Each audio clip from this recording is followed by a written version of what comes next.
People trusted this operation with their life savings. Now, unusual word to use, operation, but I know there's a lot of people in the medical profession who invested in Goliath, so I chucked operation in there. And now federal prosecutors are tracing where they say the money actually went. Not into revolutionary crypto technology, not into sophisticated liquidity pools, but into mansions, Lamborghinis, Rolls Royces, luxury events.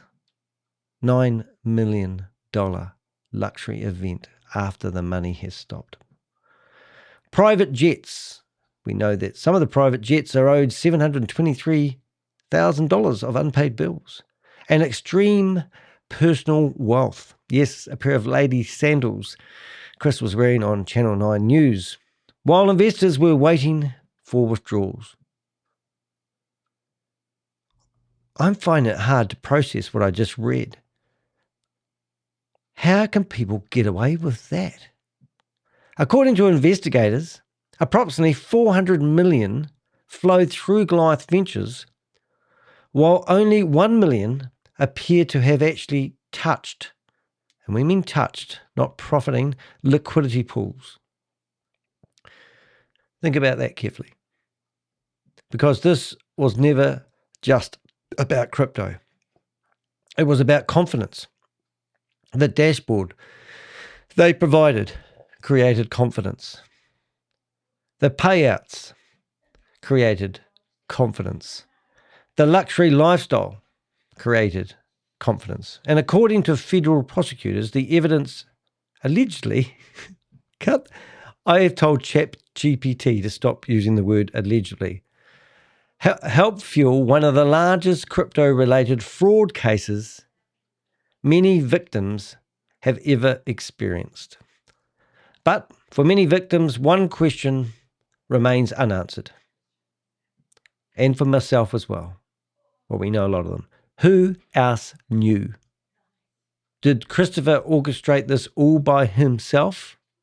Who else knew what was going on? Because Christopher Delgado did not build the public image of Goliath Ventures alone.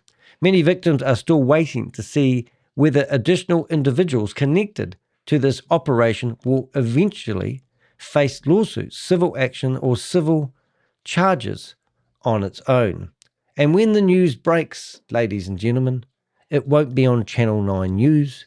It will be here with Danny DeHeck and his Avengers. We take the risk and we deliver the news. People like CoffeeZilla deliver the news. Some people watching this are still processing the emotional damage. Some are angry. Some are in denial. Some are just trying to understand how they were manipulated by people they trusted. All these Ponzi schemes and scams are all designed to build trust. But victims need to understand this. You are not crazy for believing it. Those operations are specifically designed to create emotional certainty while hiding what really is happening underneath. Where people going through, I can't say that word. Forfeiture Filings, that's a nice word. The bank accounts, the mansions, the vehicles, the parties, the luxury empire, federal investigators say was built using investors' money. Now, I don't really want to play yesterday's news, but I kind of have to. So I want to do a little bit of a breakdown on this video before I read my blog, because I think it's it disappoints me. I'll be honest. It disappoints me so much. I'm in two minds whether to do a sort of to do anything about it, say anything about it, because it just pisses me off, to be honest. But anyway, let's I'll just get my mouse back on the screen over here, and we'll listen to it, and I'll stop along the way and tell you my 2 cents worth. And in the comments section, please also do your 2 cents worth as well. Thank you. Major development today in a massive federal investigation involving an alleged Ponzi scheme operating right here in Central Florida. Yeah, Greg, we first told you on Eyewitness News this morning the feds are moving to seize the largest assets linked to the only person currently facing a criminal complaint in this case, Christopher Delgado. This all comes just days after I took you inside of Delgado's $8.5 million home. She broke the news. In the affluent Isleworth community of Windermere. But take a look at this map. You can see his other properties spread across Central Florida. The feds say he bought them all with other people's cash, totaling close to $20 million. Why? Why did Christopher buy all those properties? Why did he squander everyone's money?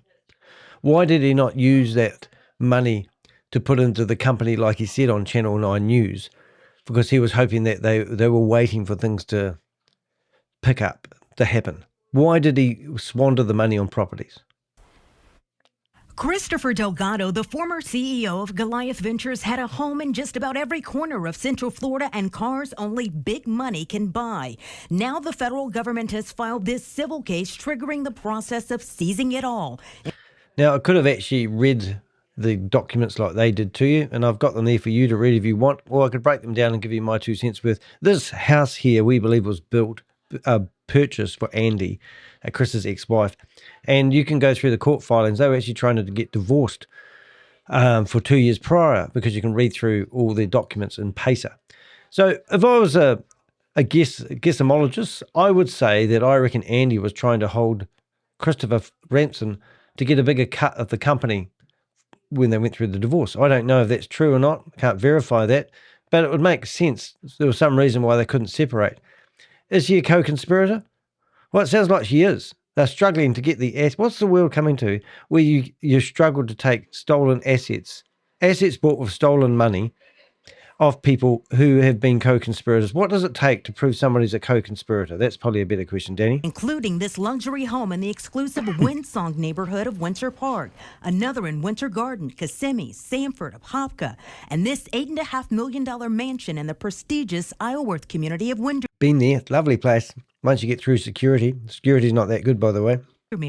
Which is where we spoke exclusively to Delgado in recent weeks. Exclusively under certain conditions, that he wanted to throw some people under the bus. So if you let me throw people under the bus, we'll give you the story. I wouldn't do a plea deal like that. I don't know if that's true either, but it makes a lot of sense. About the criminal complaint against him. Part of me wishes I kept renting. Part of me wishes, and listen to the next words. You know, the rent would have been paid it was a year in advance. It's a beautiful home, and would have had $8.5 million. I would have had $8.5 million if he didn't buy that house. What the heck did she let him away with that for? The feds will try to resell it all at auction for full value, along with this office space he purchased. Been in there. For $3.1 million from a high-profile attorney in Orlando that he... Notice they didn't use his name this time. Wonder why that is. Got told off, did we? Showed us work was already underway to build out what would have been the headquarters for Goliath Ventures. These properties. And why did they not use his name? Well, I believe that was part of the deal, that Christopher said, I want airtime if you use and try to throw people under the bus. Absolutely disgusting. Properties and cars the government says was purchased with money traceable to fraud proceeds obtained through Goliath. Andy Searle is a former federal prosecutor. This does not mean that Christopher Delgado has to vacate that Isleworth mansion or give up any of these properties or cars right away. Why is he not in prison? Why is Christopher living in that house? I know there's other people in the house that are trying to escape, by the way, too, Chris, because I know you watch me. Oh. So this would be the first step in that process of the government actually seizing and forfeiting this property, and then ultimately liquidating the property. Federal investigators say Delgado opened at least 30 bank accounts. 30 bank accounts, guys. 30 bank accounts. And we had smoking guns on one of the banks there, and then we found a couple of deposits. But 30 bank accounts. Tracing deposits at JP Morgan, Bank of America, and Luminant Bank. Luminant Bank is the one that we're after. We couldn't quite get there. And also, What you guys don't realize, we actually wrote a letter to Lumina Bank and told them that Christopher Delgado is potentially running a fraud. All we got was one reply telling us to email some other person in the bank, which we already had done. We had wrote to that bank. So if anyone is trying to go after the bank and they would like to see a letter sent back in September notifying Lumina Bank that Christopher is running a fraud, and we'd already shut down, the Bank of America's stuff with our correspondence to the Bank of America, then why did that bank continue providing services to Christopher after they'd been warned? I emailed maybe 15 different people in that bank. About $400 million. Investigators say Delgado lured people into Goliath who were willing to invest a minimum of $100,000 into a cryptocurrency fund with a promise of monthly returns of 3 to 8%. Investigators say early investors were paid with new investors' cash, and Delgado and his alleged co-conspirators who still haven't been. Why don't they, do avatars? You could have like somebody doing pull-ups. That could be Tomo. You could have somebody driving a Lamborghini, a fitness instructor. You could have Jonathan Mason sitting there telling everyone there's $1 billion worth of crypto in 6 different wallets, and we'd all know who they are. Named lived a life of luxury until the Ponzi scheme fell apart late last year. How likely is it that they will be able to recover the full value of these large assets? I would say that they are motivated to try to make the victims whole. That is supposed to be the mission of the Department of Justice. Coming up here on Eyewitness News at 6, there is something that complicates seizing and reselling these assets. Some of them he owns with his wife, and her name is attached to the legal records. What about the 8 different girlfriends? Are they liable? That'd be funny, wouldn't it? All right, guys, let's get into it. Look, we put together a blog, and it speaks for itself. So I've done myself up a lovely image there. It said the full story continues. Goliath Ventures, we now reached a $400 million scam. And I actually said it was between a $300 and $500 million scam. Now, I believe they've tracked $400 million worth of money coming in.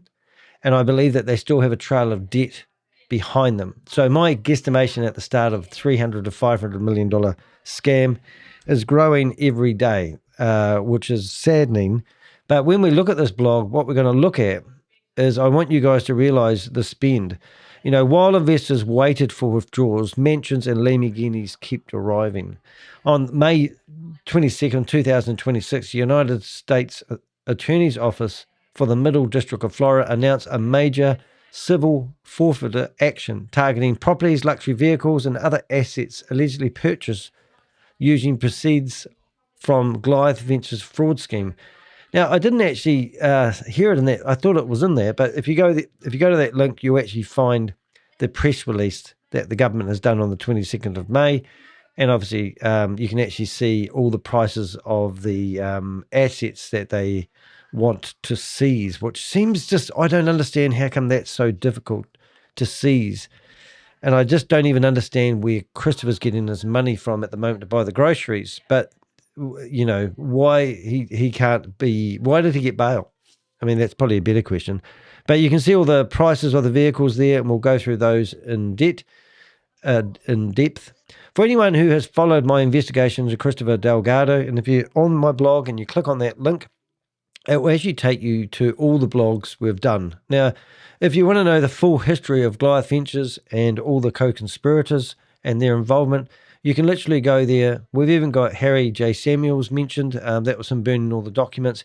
He threatened me legally if I didn't remove that. Still waiting for the legal documents to turn up. So we doubled down and did another article. We've got Tomo, Vince. We've got hiring private jets and taking the family away, his father away on his 70th birthday stuff.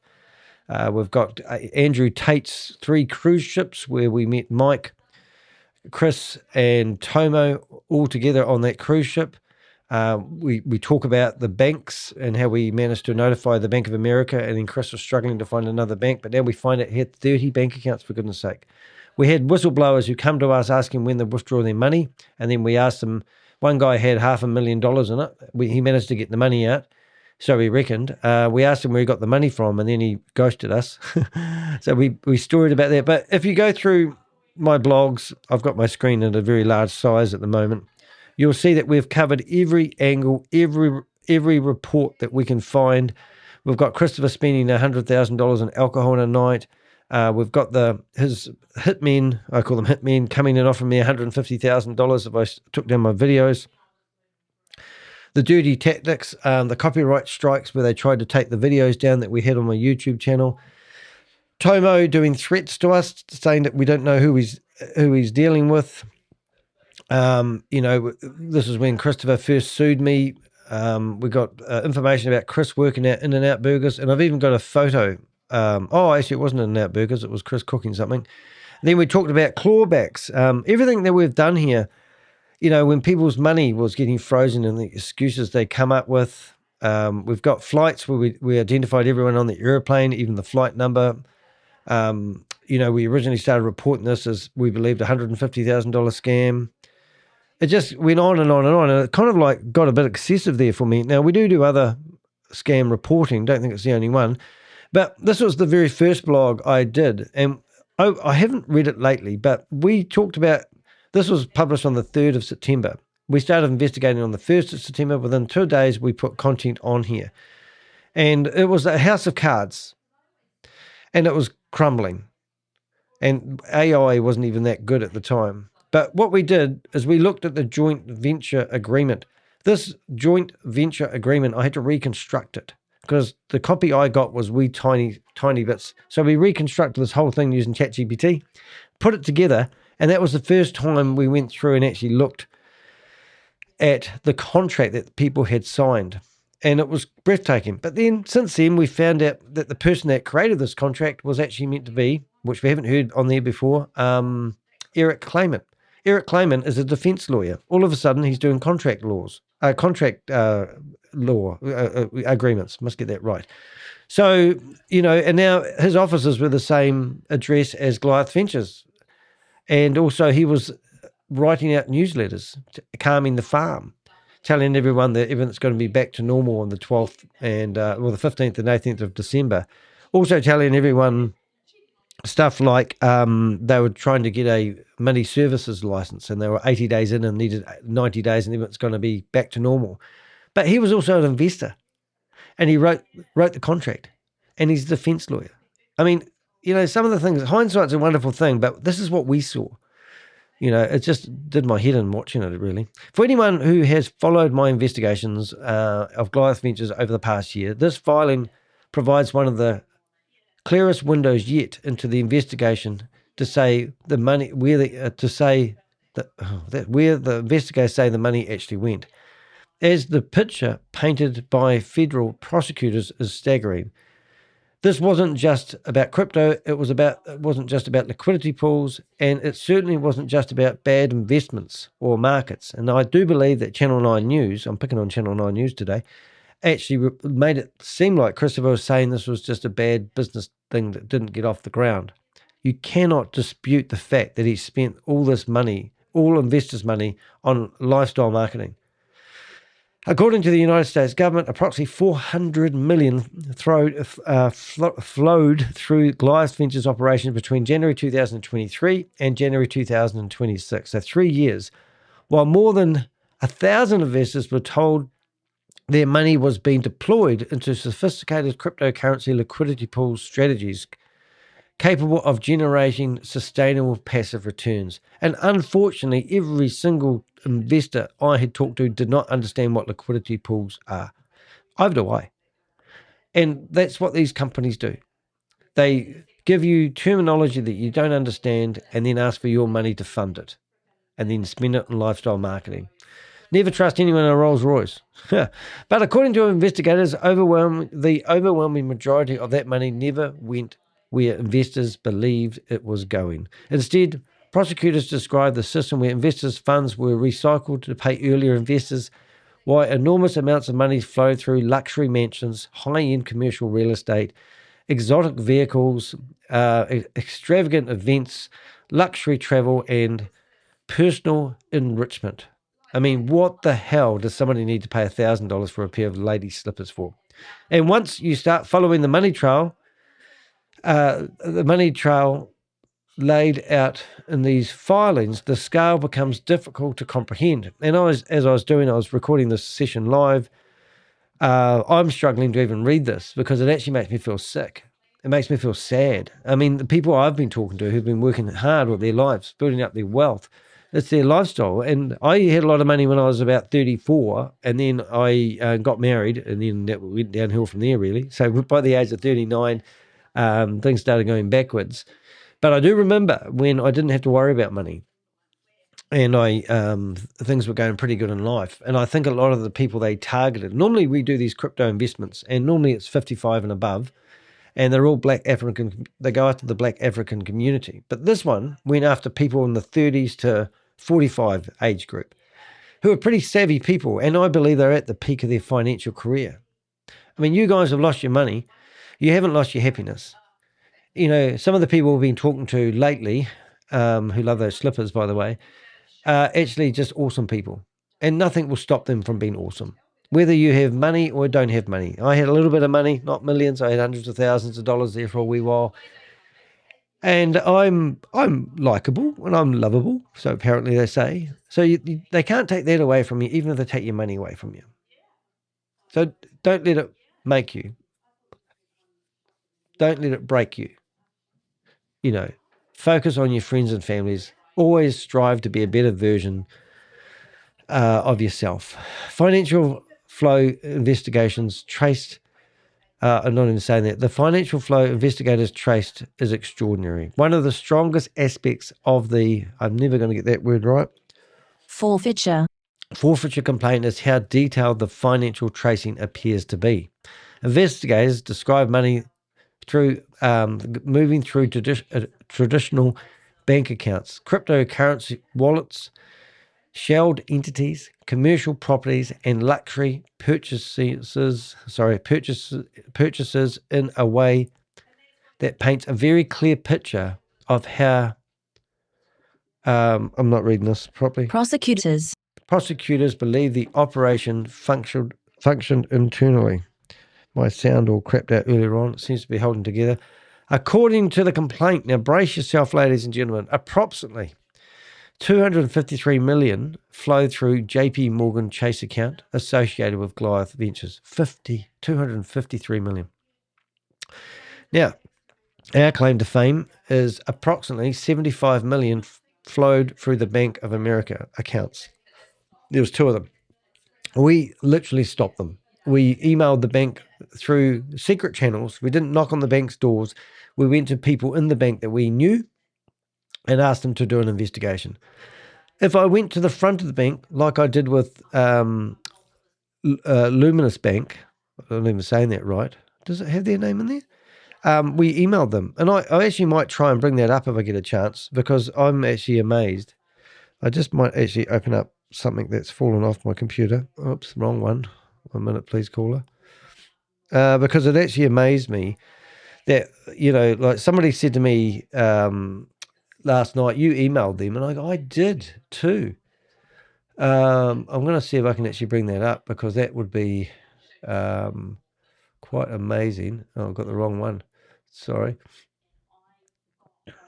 If I can find that, I think it would be worthwhile bringing it up.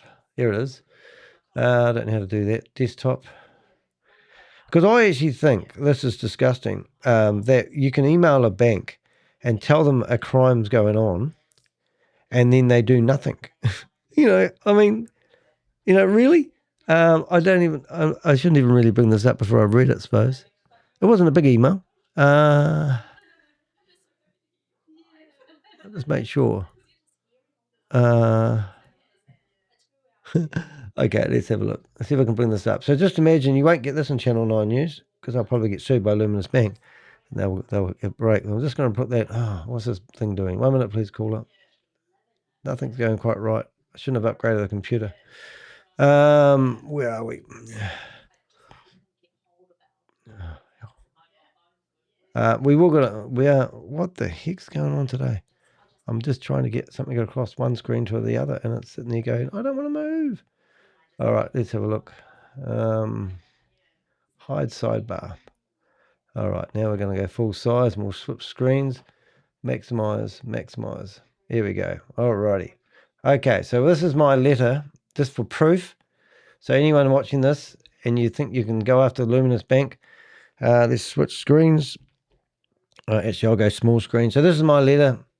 It wasn't the biggest letter in the world, but it's my letter, and it was sent back. When does it say it was sent back? October the 31st, because that was when we started hearing rumours about, I'm saying it wrong, but I know it's not Luminous, but I call it Luminous because it's the only way I can remember it. But that's all the people we sent it to, because these are all the people that we found were associated with other banks that were associated with the bank. So, and it says, hello, I am an investigative journalist being featured in the New York Times, Bloomberg, and The Guardian, and more. Now, CoffeeZilla. I am currently investigating a large Ponzi scheme in Orlando, Florida, that is close to the collapse, called Goliath Ventures. I believe Luminant Bank, and then I've put the official name, because I'd been in Orlando for about, I think, 8 months when I sent this.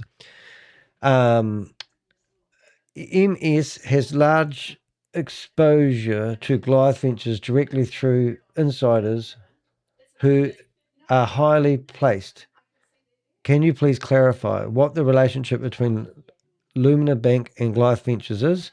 And are you aware of fraudulent MSB insurance that have been used to fund loans for Goliath Ventures? So, I'm just an investigative journalist. Not likely the bank is going to do anything. But then we get a message back here basically saying, I'm responding. Luminous Bank takes matters related to potential fraud and crime very seriously. Really? However, as a regulated financial institution, we are unable to comment on specific, whatever they say. I'm just going to read this because I'm going to staff it up today.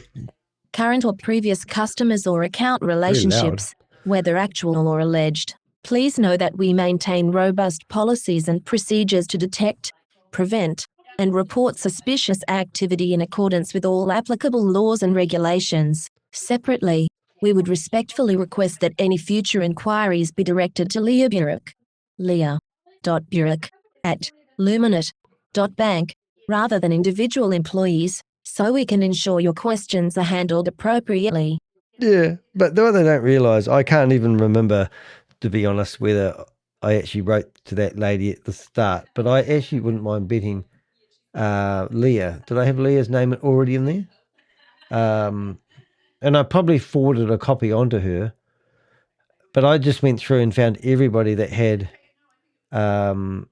Leah. I can't see her name there. Probably didn't. Oh, no, Leah. Okay, so there you go. Leah, I've got a name there. So that's her name. So would you believe that? Yeah, so just for the record, I did. So I never got a response from her. Oh, hold it, going back. So look at this. This is how stupid it is. So in my original email, I sent it to that lady. Boy, I'm good. And there they are telling me to send it off to this lady. So she never replied. The lady in Loomis Bank never replied. I think that's friggin' amazing. And I did the same for the Orlando Economic Partners, but they've had to return $190,000 now. So approximately, as I said, approximately 75 million flowed into the Bank of America. Approximately 62 million was received through Coinbase crypto wallets. So this is incoming money.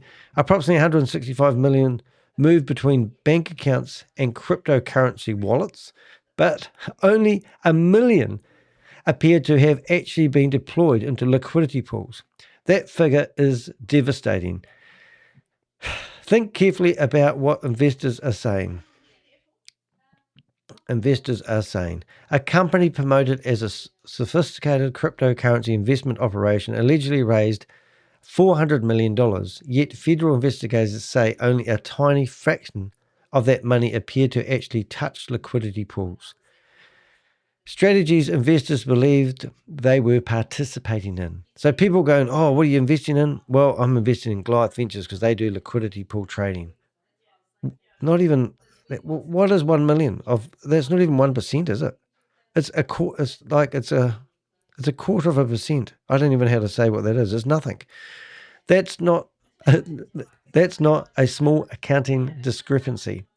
That strikes directly at the core narrative investors were sold from the very beginning. According to prosecutors, investors' money instead sat inside traditional bank accounts or stable holdings, while payouts to early investors were funded using incoming deposits from newer investors. That's a Ponzi scheme, in case you're wondering.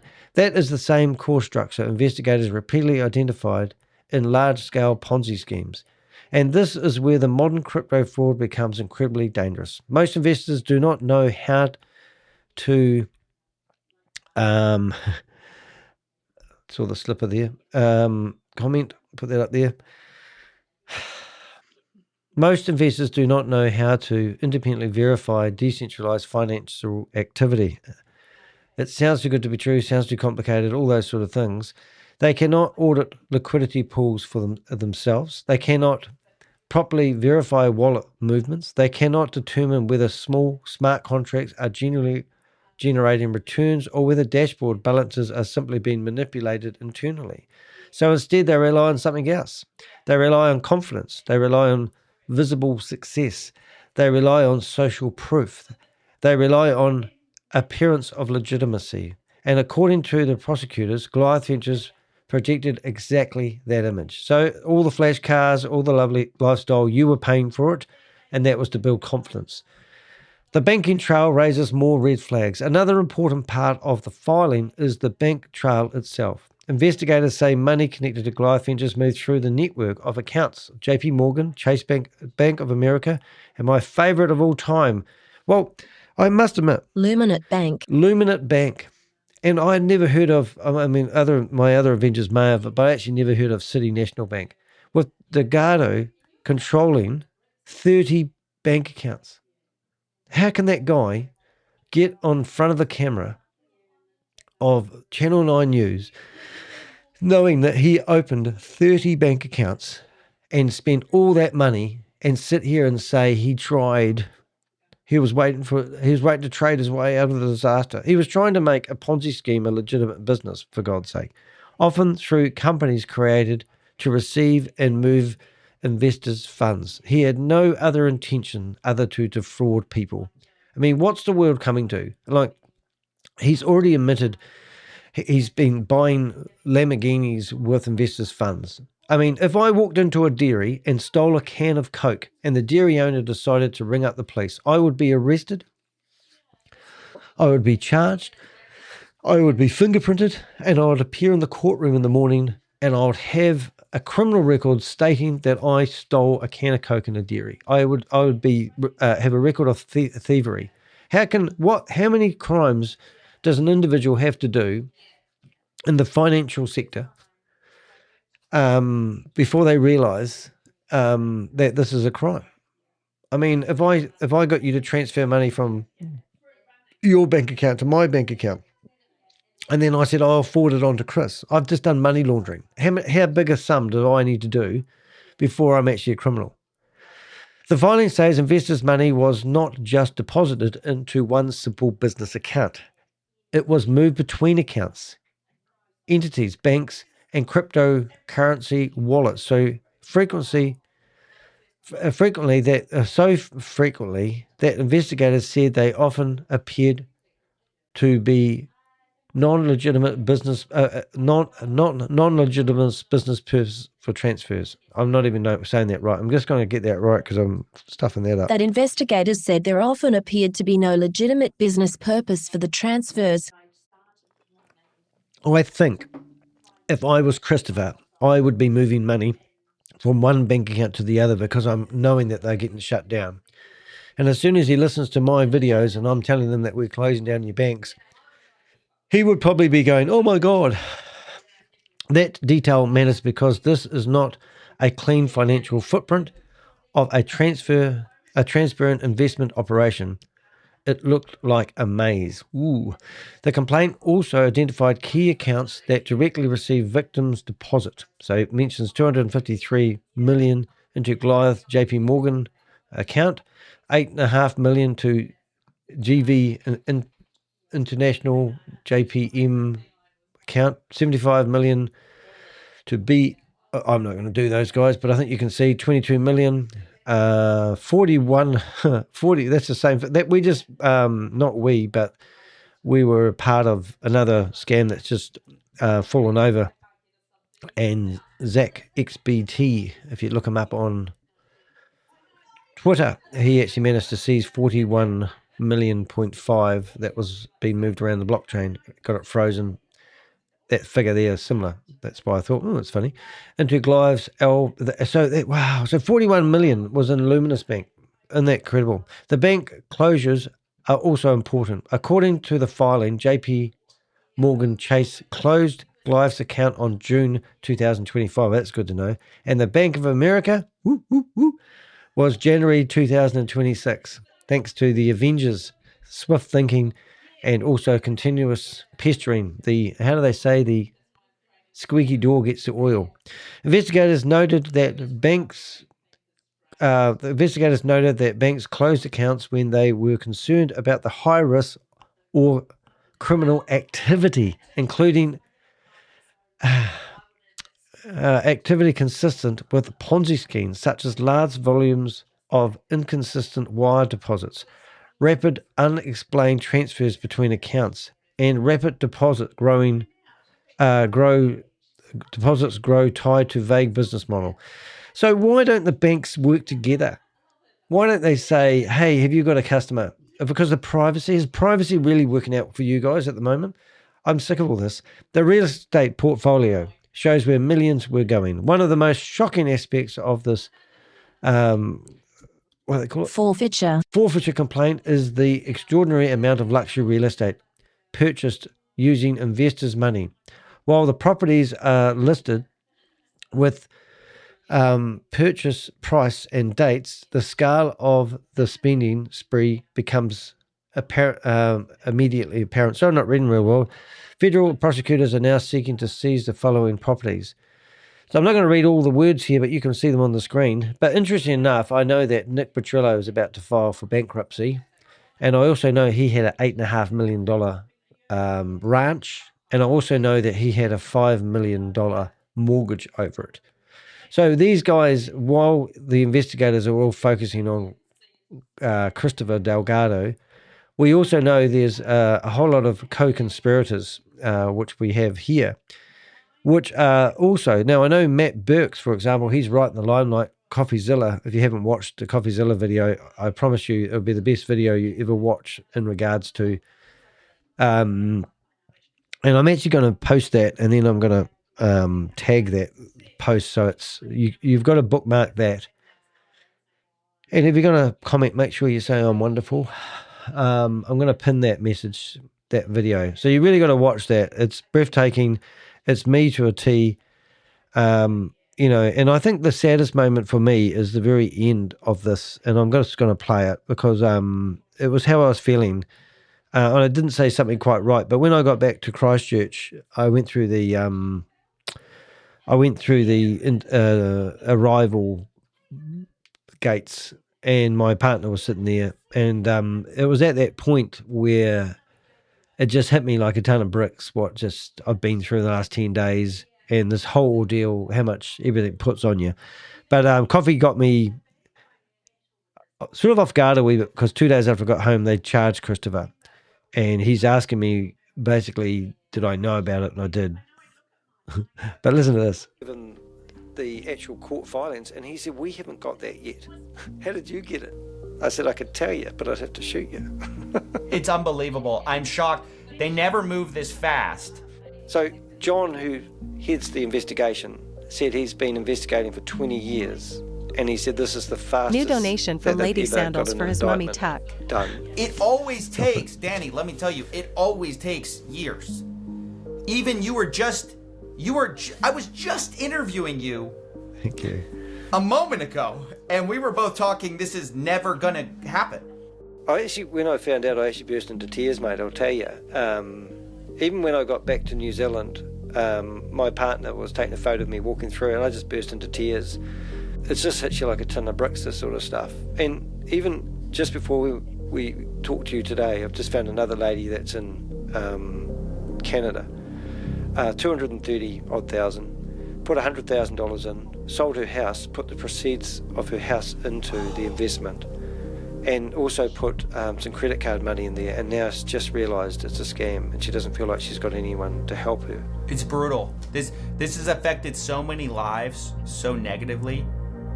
I'm so happy that he's getting charged, as he should. We don't even really want this sort of result. You know, it's not why we do it. It is actually just trying to make a difference. The power of our investigations is where I'm prideful of that. The team that I have of volunteers is absolutely first class. Yeah, so needless to say, it was a big part of everything, you know, and you know, like, we speak to the victims, we speak for the victims, and I don't know how everyone got to go down this rabbit hole with Christopher Delgado. You know, I will never live in an $8.5 million house. I don't want a $8.5 million house. I want to live by the ocean and watch the waves crash into the rocks. So I don't have this dream that Christopher had to just spend everyone's money like it was worthless. And I can only feel the pain for you guys, you know. But look at this $8.5 million house.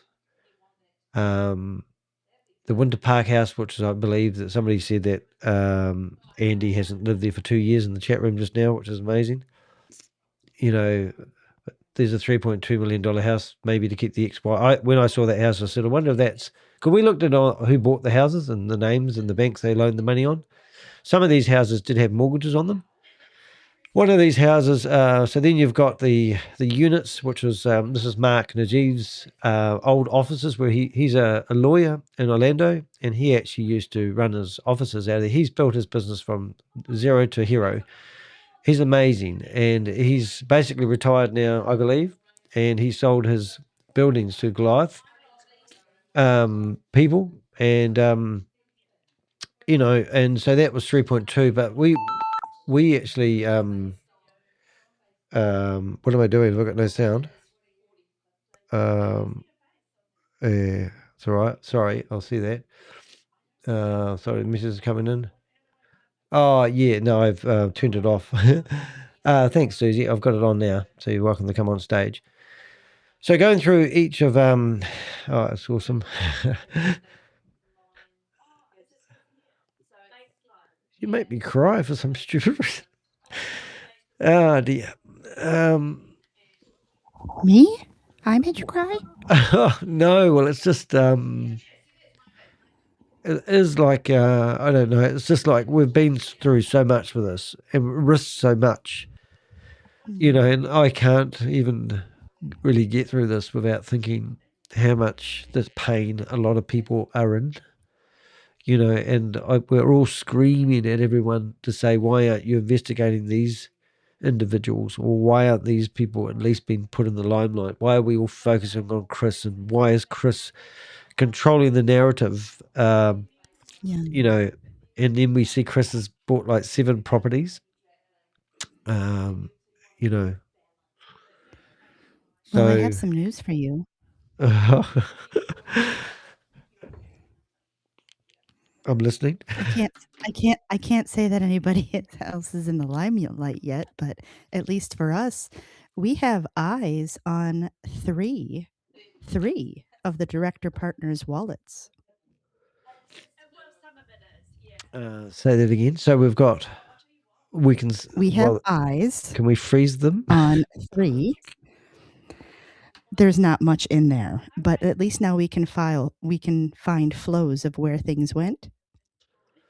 Yeah. I don't think people appreciate how much we track the money. When we were initially investigating, we were begging people to give us their contracts and every wallet address that we got. People New like donation from For Danny's Tears. Stop it. God, these people. Oh dear. Yeah, so three people. Yeah. Which is quite good really. Because we believe we have information that they don't know about. That's what we're getting at. And I think that will make a lot of people, like, we want to basically say, just the problem I have is these co-conspirators, right? They all look like they sit there and got away with it. But if going back what John said from Homeland Security, he said this is the fastest investigation he's ever done, and he said that the work is only just beginning. And when we saw that they'd posted, all the prices of the assets, and this is what they've come up with so far, it kind of does give you a bit of hope that things are going to speed up, and maybe they can. But I know what some of these people's activities are, and I know that some of them have got themselves ready to go to Germany. I know some of them are already living in Dubai and don't want to come back to America. And if you watch their Instagram handles, which some of them are set to private now, Yeah, they Mike Shimlewski, we know where you are. We know where you are, Mike. And we this may guy have here. eyes on your address. So just be aware. Yeah. And Matt Burks, I mean, And he we must received be. another one. We received another address just since you went live. Really? So So I think that's an important message to send to people. If you've got crypto wallets and you've been sending money, if these individuals, we even think a lot of them have been pooling their money together and then sending it off, and that is money laundering, but you're not allowed to do that. If anyone's got Eric Clayman's crypto wallet address, we'd love to see it. I mean, Nadia Bringus, for God's sake, the bookkeeper that managed a $400 million company. mhm. You know, that she didn't know anything. that even people like Gary Rice, you won't even know who he is, but he's the guy that's filmed everybody. So, he's been around everybody, but he's like that old couple that you saw in the interview who gave the testimonial. I'm convinced that he would have done the filming for that. So he's a man that knows more than he's letting out.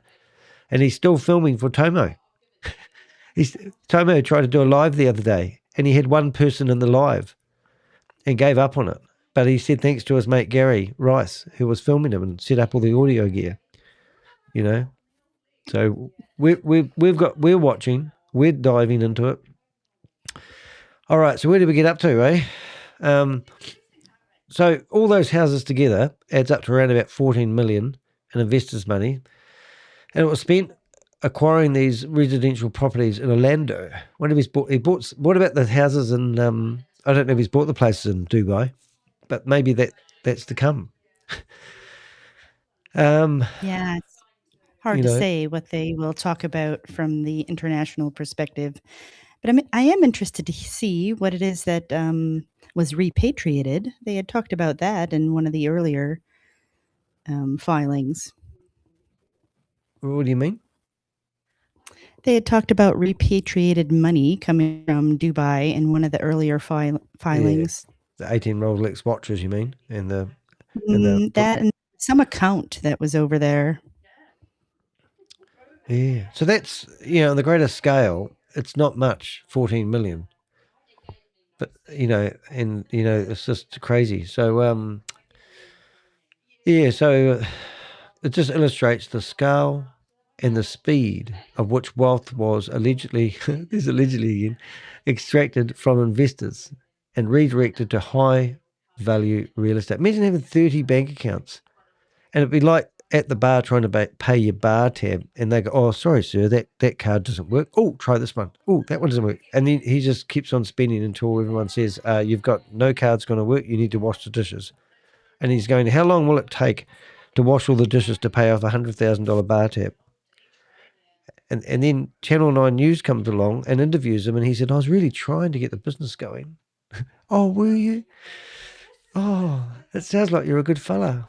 This guy should be like in handcuffs in the public square in one of those shackle things with people throwing cabbage and tomatoes at him. That's what I'd be doing if I was running the country. Anyway, I don't even know these cars, but the vehicle collection reads like a luxury dealership inventory. It sounds like maybe he was trying to start up his own car yard and he just needed to buy some stock. The vehicles list contained in there's that word again. Forfeiture. Forfeiture. Forfeiture. How can I remember She that? says it. She says it a lot more nicely than I do. It reads Forfeiture. it reads less like normal executive ownership and more like inventory sheet on an exotic car showroom. The federal prosecutors Maybe are he was seeking. trying to. Maybe he was trying to set up. There's some service that you can rent out luxury vehicles.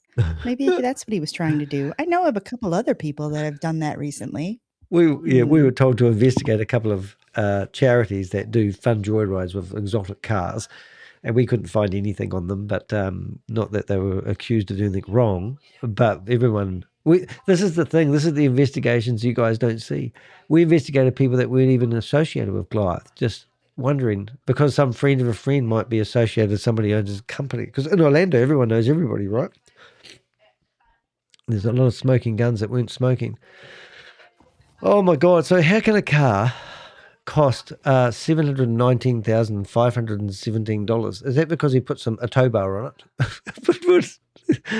Like it's like a Rolls Royce Ghost. So that white car he stood in front of is 300. The most expensive car I've ever owned would be about $50,000 American, and that was my flashiest car in my life I've ever owned. But this is American dollars, so $1.1 million. This is crazy money. And also he was getting these cars detailed as well, like, lavish spending and all that sort of stuff.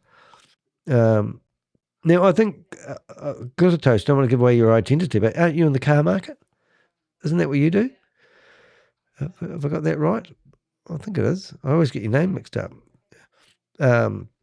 But anyway, what else have we got here? A Bentley. So I don't even know what that is, so it would be rude not to have a look. So I just want to see what that looks like. That doesn't even, I've done this before. This car doesn't even look nice. Do you guys think that car looks nice? I don't think that looks nice. Is that like an Escalade sort of style Bentley version? It goes in the desert. So that's interesting. So that was $285,000. Oh, I think I know what this one is. So we'll have a look at this one now.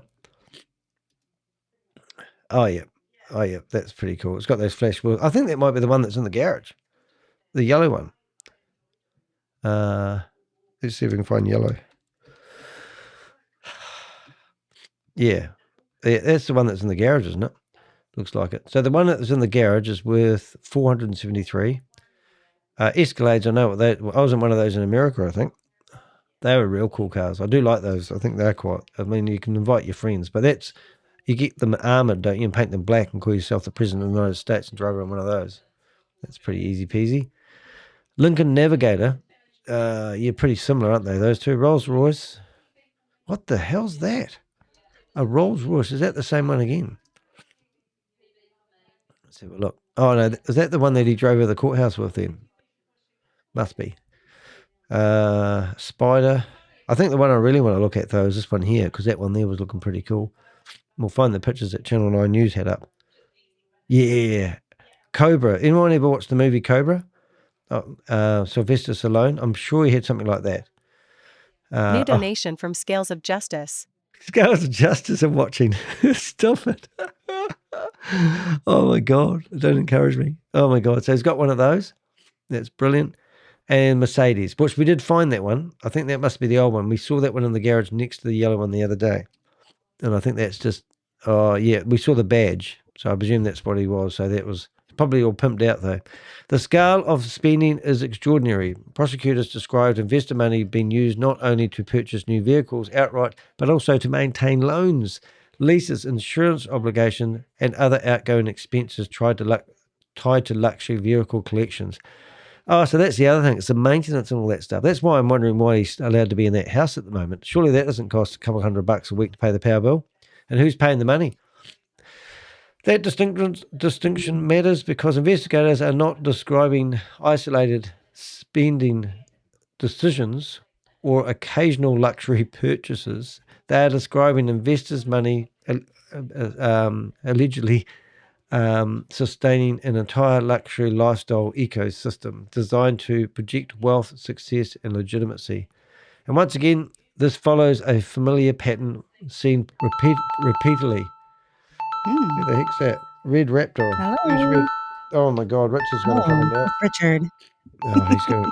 He better behave himself. Hey, behave yourself, Richard. How we doing, man? Doing all right, mate. We're going to pick me up in the truck when I come back to America. I'm pretty sure. Well, I'm probably. I want to. When he gets charged, I wouldn't mind being in the courthouse. All right, just keep your sound off. It's not so bad at the moment, but if it gets noisy, I'll let you know. And don't crash the truck. How's that right there? Don't crash the truck. Yeah, don't crash the truck because you might hurt your finger. I wanted to say something. All right, go for it, mate. I'll just to say something to the audience. You know, there's a delay on YouTube, so about 30 seconds to a minute ago, you were talking about, you know, fees and insurance and different things. Something that nobody ever talks about and thinks about is he took investors' money, and I'm certain that every one of those properties that he owns are not owned outright. Yeah. He probably took loans on majority of that stuff. So hello, that's the elephant in the room. For all of y'all, in case you didn't know, the bank made money off of the scam. Elephant. The bank made money off of the scam, y'all. Oh yeah, I see where you're going with that. Yeah, yeah. So think about that. I don't want to call them victims no more. I see. Survivors of this scumbag. The bank has made money off of these people. And Danny, right before I called in, Danny was talking about an email or something that he sent to the bank. Yep. And they treat us like trash. So who's the winner in this situation? Lawyers, banks. Become an Avenger, y'all. Become an Avenger. Whoop, whoop, whoop. Hey, it's interesting though. I just thought there could be a strategy for them to loan money, because what they do is they buy houses on the banks with the banks, and then they go and set their businesses up with the bank. And the business, because they're committed to the loan of the house being paid and all this sort of stuff, that they basically encourage bad behavior and do it under, you know, that could be a really good methodology. You know, I mean, it's getting. Christopher got in bed with everyone he could. Yep, including 8 hookers. But anyway, I didn't say that out loud. Imagine how many of these scams that have ever been around, how much identity theft has taken place because of that fact right there. Not just a house, not just, you know, a car, but they're using your identity, and they're not just keeping it under lock and key in a scam compound in Cambodia. They're using it around the world. Yeah. Crazy. Yep. All right, I'll go on mute. I have some more breaking news. Stop it, Susie. You get me excited. All right. Today, Alex Buccolo and Stephen Davis were seen at a car show with their McLaren, Ferrari, and Lamborghini. Do we have a social media? He would have posted that on social media, wouldn't he? Have we got links to that? We're working on it. Okay. All right. Hold that cool, cooler. So this is the thing. And also the other one is Tomo had his Bentley or something, his classic Bentley out on display for some event that was on. Yeah, it was near the London House, right? There was an event at the London House that he was at. I'm speaking to people from the London House, which is ironic. I can tell you more, but it's crazy. Yeah. I don't know if it's just my ears, but I hear a lot of background noise. A lot of people talking in the background there, Admiral. Oh, you can hear that? Yeah, no, my partner. Hold it 1 minute. Party on. 1 second. You hear it too? Party on. How are you doing, Richard? Maybe he can't hear me. Apparently it's Sunday afternoon here. and they've got friends. You're going to say, Rich? I said, hey, burrito. She's not known as Hey. Burrito. She's undercover. The wealth is not That is my hidden- undercover. Oh, sorry. Yeah, okay. Burrito. People recognize your voice. Wealth is not hidden. It's right. Where are you? Right, you're going to go mute in a minute, Rich. These are some of my Avengers, by the way. So what I was just saying, wealth is not hidden. It's displayed publicly because the display itself helps attract money. I mean, this is the oldest trick in the book, guys. Look at my wealth. Look at my. Anything I say is true and genuine, you know. You're not allowed to be a pauper and have an opinion. I often go into Zoom meetings and we chase down these scammers, and the first thing they say is, who are you? You know, like, and I say I have no money and I have an opinion. And honestly, in the world we live in, you're not allowed to have an opinion unless you're successful, which is kind of ironic, really. The 9 million Miami Christmas party would shock every investor. Now, I'm just about bursting into tears again, but because I'm very emotional today. But what I'm getting at is we called this a $5 million Ponzi scheme. And I'm thinking in my head, how the hell can I actually say it's a $5 million event? People said to me who went to the event as Avengers snuck in, said that no expense was spared. How can a company know that they have frozen all people's withdrawals and still spend $9 million on a one-night event to celebrate a company that has collapsed? And to guess 5 million and then hear the official 9 million, I just, Doesn't sound fiscally sound, in my opinion. I'd love to know a breakdown of that. Because I've heard... How is it that they weren't paying people in November or December, but then threw a $9 million party?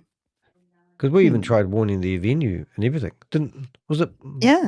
one of our Avengers rang up the Absolutely. venue and they wouldn't do anything about it?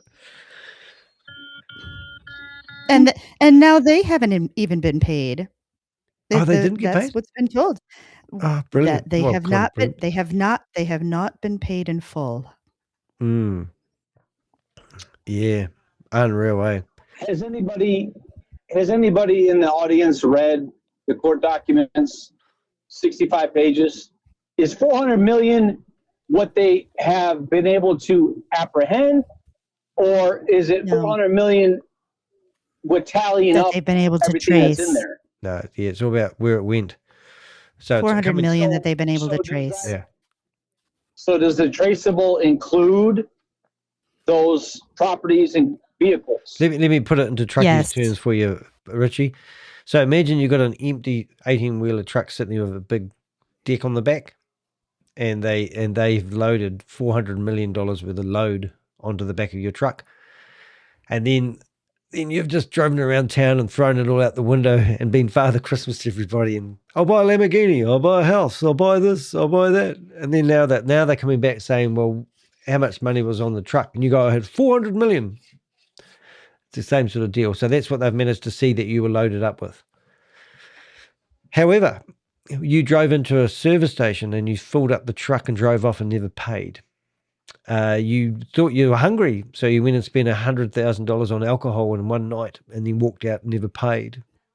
And because that guy knew that you had a big load on the back of your truck, he probably thought, I'll send you a bill or whatever it is, and that's a lot of money. There's a lot of debt out there that hasn't been paid, like $723,000 for flights that we know theoretically haven't been paid. So there could be debt as well. Like they said in there, these cars were being maintained with insurances and the like, so everything had a maintenance cost to it. Who said that they haven't been paying that, As Chris said, he only had $160,000 left. And let me just, while we're talking about it, and we need a plug for the scamabilia that's out there on eBay right now, because, these are things that have been left over from that $9 million party. And unfortunately, somebody is just trying to make a living there in Florida and went to a auction of containers and just happened to find themselves now having all of this scamabilia from the Goliath Ventures party, and now he doesn't know what to do with it. So He's putting it out on eBay. There's a link there if you'd like to go take a look at it. Where have you put that link? Where have you Put it in the chat. You did? Oh, there. Oh, thank you. Behind in the chat. I'm sitting there trying to figure out where the link is. I'm trying to fail. I can't even spell Goliath Ventures, for God's sake. However, now CoffeeZilla, you are, we have, now this is really strange to say, but Coffee, if you're watching this, you have been awarded some memorabilia from Goliath Ventures. Only thing is he wanted to know where to send it. And I said, that's going to be a problem. So we might need a P.O. box for that. Yeah. So Coffee, I'll ask Coffee, and I'll ask Coffee if he wants some memorabilia of Goliath stuff. Now, this is filled up this guy's, this is the one I think's the best. The casino chips. That's not chips. That's Dynamos, isn't it? What is that? Dice. That's dice. Oh my goodness. Oh, so dice they basically cards. They decked out a whole casino with their brand on it. You know, I've got one of those t-shirts. Yes, and yes, all of the things that people received over the years was in this container left over. And how did that stuff end up in that container anyway? How did that container get sold to the entity that was selling the containers? Yeah. Yeah. But if you want some memorabilia, I know he's already behind sold this some. merch. Do we know that? Do we know who's behind creating this merch? We know who was behind the first load of merch because we got a $400,000 invoice. So that went off to Is that the merch that was used at the Vault conference? That's right. That was the first load of merch, you know. And I still haven't received proof that merch was actually delivered because it looked like a massive backhander. You won't get that on Channel 9 News. I wonder why they won't interview me because they said I'm not a real journalist. So anyway, I don't have a problem with that. CoffeeZilla. I love CoffeeZilla, man. We got I think we're up to 3.5 million views. And if you go to any of Channel 9's news on there, so Coffee's got 3.4. If any of the Goliath girls are listening, we'd love to have a chat with you and find out more about the Vault conference and what exactly happened there in Exhibitors Hall. Maybe you can identify some of the merch for us. I think it's really cool. I mean, people don't realize that how much, like we're actually like in the middle of this investigation. It's not like over. This isn't the breadcrumbs at the end. We're still in, you know, we do feel like we're midway. We've managed to stop the crime. Now we want to, you know, like I want a timeline of everyone that's been involved. And I've got some exciting stuff coming up, which I can't say, but it's going to be cool if we pull it off. And we will be delivering the news. All right. One of the most disturbing things is withdrawal delays. Okay, one of the most forfeiture complaint. Did I get it right that time? Forfeiture complaint involves the extraordinary spend of luxury events. Why investors will reportedly experience withdrawal delays and growing concerns about access to their money. According to the federal prosecutors, approximately $9 million was spent hosting the Goliath Christmas party in Wyoming in 2025. Now, 2024, they spent $500,000, and they've now zooped it up a little bit more, haven't they? That's 18 times more. Is that right? No, 17 times more money was spent on the following Christmas party. $9 million. That number alone is difficult to comprehend. At roughly the same time, investors were reportedly being told they had banking complications. And they're always getting the blame for bringing the company down. Compliance reviews by Matt Burke. They were getting independent audit reviews done, but they never named the company that was doing it. We did hear a squeak of one name at one time, but even that company didn't know they were employed. Audit delays. So administrative issues. But just needed to listen to the latest emails from Eric Clayman. Technical withdrawal problems. Wait until they get their MSB license issued, even though they weren't the one distributing the money. Need I go on? That contrast is extraordinary because while ordinary investors were allegedly being reassured that temporary delays were normal and their funds remained secure, which they never are, prosecutors say millions were simultaneously being spent on luxury parties, entertainment, private transport, chartered travel, exclusive venues, and maintaining the image of unstoppable financial success. The filing also referenced extravagant gatherings held in luxury locations, including Four Seasons Resort Orlando, reinforcing that investigators described as a carefully maintained image of wealth, exclusivity, and credibility. And this matters more than people may realize. Luxury environments are not just cosmetic in operations like this. They serve a psychological purpose. High-end venues, exclusive presentations, visible wealth, and elite social settings created emotional confidence. They lowered skepticism. They encourage investors to believe they are participating in something sophisticated, successful, and financially powerful. That emotional reinforcement becomes incredibly effective once early payouts begin circulating, and members were stating publicly defending the opportunity. That made no sense to me. That emotional reinforcement becomes incredibly effective once early payouts begin circulating and members start publicly defending the opportunity. I remember when they started having problems with payouts, they told the partners that weren't real partners to pay their downlines before they took money for themselves. And that caused a few problems. I mean, this is the shit that you hear. And once emotional belief replaces critical due diligence, warning signs become far easier to rationalize. What was that? Rationalize? Rationalize. Oh, that's loud today. Rationalize away. That is one of the oldest and most effective psychological tactics used in large-scale financial fraud schemes. So we were speaking to a couple of beautiful people who said that they were initially invested. They didn't have a dashboard. And when the dashboard came out, you could log into the website and see your money. That actually endorsed more bad behavior. No, it actually gave them more clout. And they started believing that. So one of the most dangerous tools in modern crypto fraud is the investigator dashboard. Now, all of the scams that we normally bust as the Avengers, they all have somewhere where you can log in, an exchange. We even found one of those exchanges that was created in a day, and then it was all hard-coded. And then you could literally upload that to a web server and point a domain name at it, and it would look like a real exchange. And this particular company I'm talking about had 9,000 different domain names.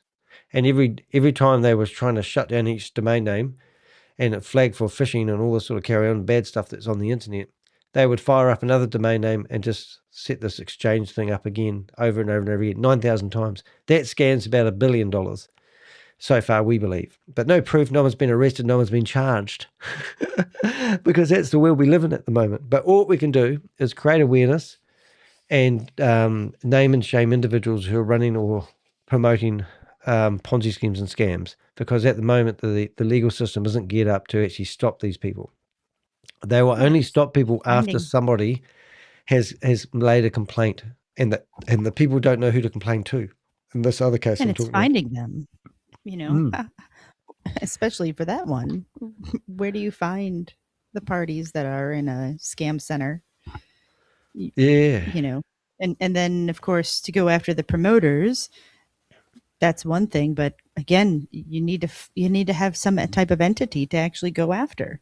Yeah, and I think that's what's so difficult about schemes like that, when they are a hybrid of a Ponzi plus pig butchering at the same time. I think what would be cool is if the exchanges got defined. The people that, like we used to go after the banks, so now we want these internet exchanges to flip the bill when people get scammed with crypto. There's no accountability to these exchanges. Some exchanges will have to comply and some have, but a lot of the small exchanges they're using. I mean, if like the real sad thing about this whole thing is the banks. The banks were taking hundreds of thousands of dollars, millions of dollars from people. I mean, we spoke to investors that are 5 million up and the banks didn't flag it. They rang up and said, "Oh, you okay? Yep, fine. Okay, we'll just send all your money away to them." Yep. The virtual resilience is in the visual. Visual reassurance. Oh, thank The you. visual reassurance is incredibly powerful. You read, yes, you of course. sound Those, better. those dashboards will do that. Yeah. Because once investors begin seeing account balances growing consistently on a screen, many stop independently verifying what is actually happening behind the scenes. Very true. Yeah. Even before the dashboard showed up, those that were receiving distributions every month, they thought everything was good because the money kept coming and it kept on coming on time, and they could see it. They could put it into their account and they could do what they wanted with it. And then once the dashboard came into play, then everybody thought they were sitting pretty. So when we got access to the dashboard, the first thing I did is I went into the document area where you uploaded your passport and your driver's license. And one individual, he uploaded his wife's driver's license, and you couldn't read it. It was blurry. So the whole lot was fake. Everything in the dashboard was, like they were alleging that you were like submitting KYC details. But if you can't read the documents they've uploaded, then you were just doing the motions, and that wasn't real. And then we saw this word that I've never seen before called hypercompounding. And as soon as all the money stopped, it was a good thing that now we put you onto hypercompounding. And that means you're just looking at your figures going up every month. And in 12 months' time, you're going to be a gazillionaire, a non-millionaire. And you have more money than a ball can shit, but you'll never be able to get off the platform. But for some reason, that seems to help people feel not too bad about it, because they're thinking it's attainable to get that money out, and it's not. Yeah. And even when we saw those details come through where there were people's driver's licenses and documents that were in there, that's not secure. How they did that is not secure. If anybody has done anything with any entity that they've invested with, if you have to show documents like that, they are then secured. You can't just see them all the time. So it's very unusual. It was very unusual to see that. Yeah, but if you're not familiar with that stuff, you kind of think, oh, yep, this is how it is. I can see all my things. It's okay. Yeah, it's literally like having a WordPress website and uploading images and going, yep, we're secure. It's got the secure certificate on it, but no. Go back one sentence, because I think we missed that one. There we go. Okay, according to the federal prosecutors. According to federal prosecutors, the balances displayed inside the Goliath Ventures investor portal were manipulated and not tied to genuine profit-generating investment activity. That allegation is critical because the dashboard itself becomes emotional reinforcement. Investors see positive balances, they receive early payouts, they watch their accounts supposedly grow month after month. And gradually the platform itself from becomes Susie Stealth proof. reads, well, Danny has gotten better.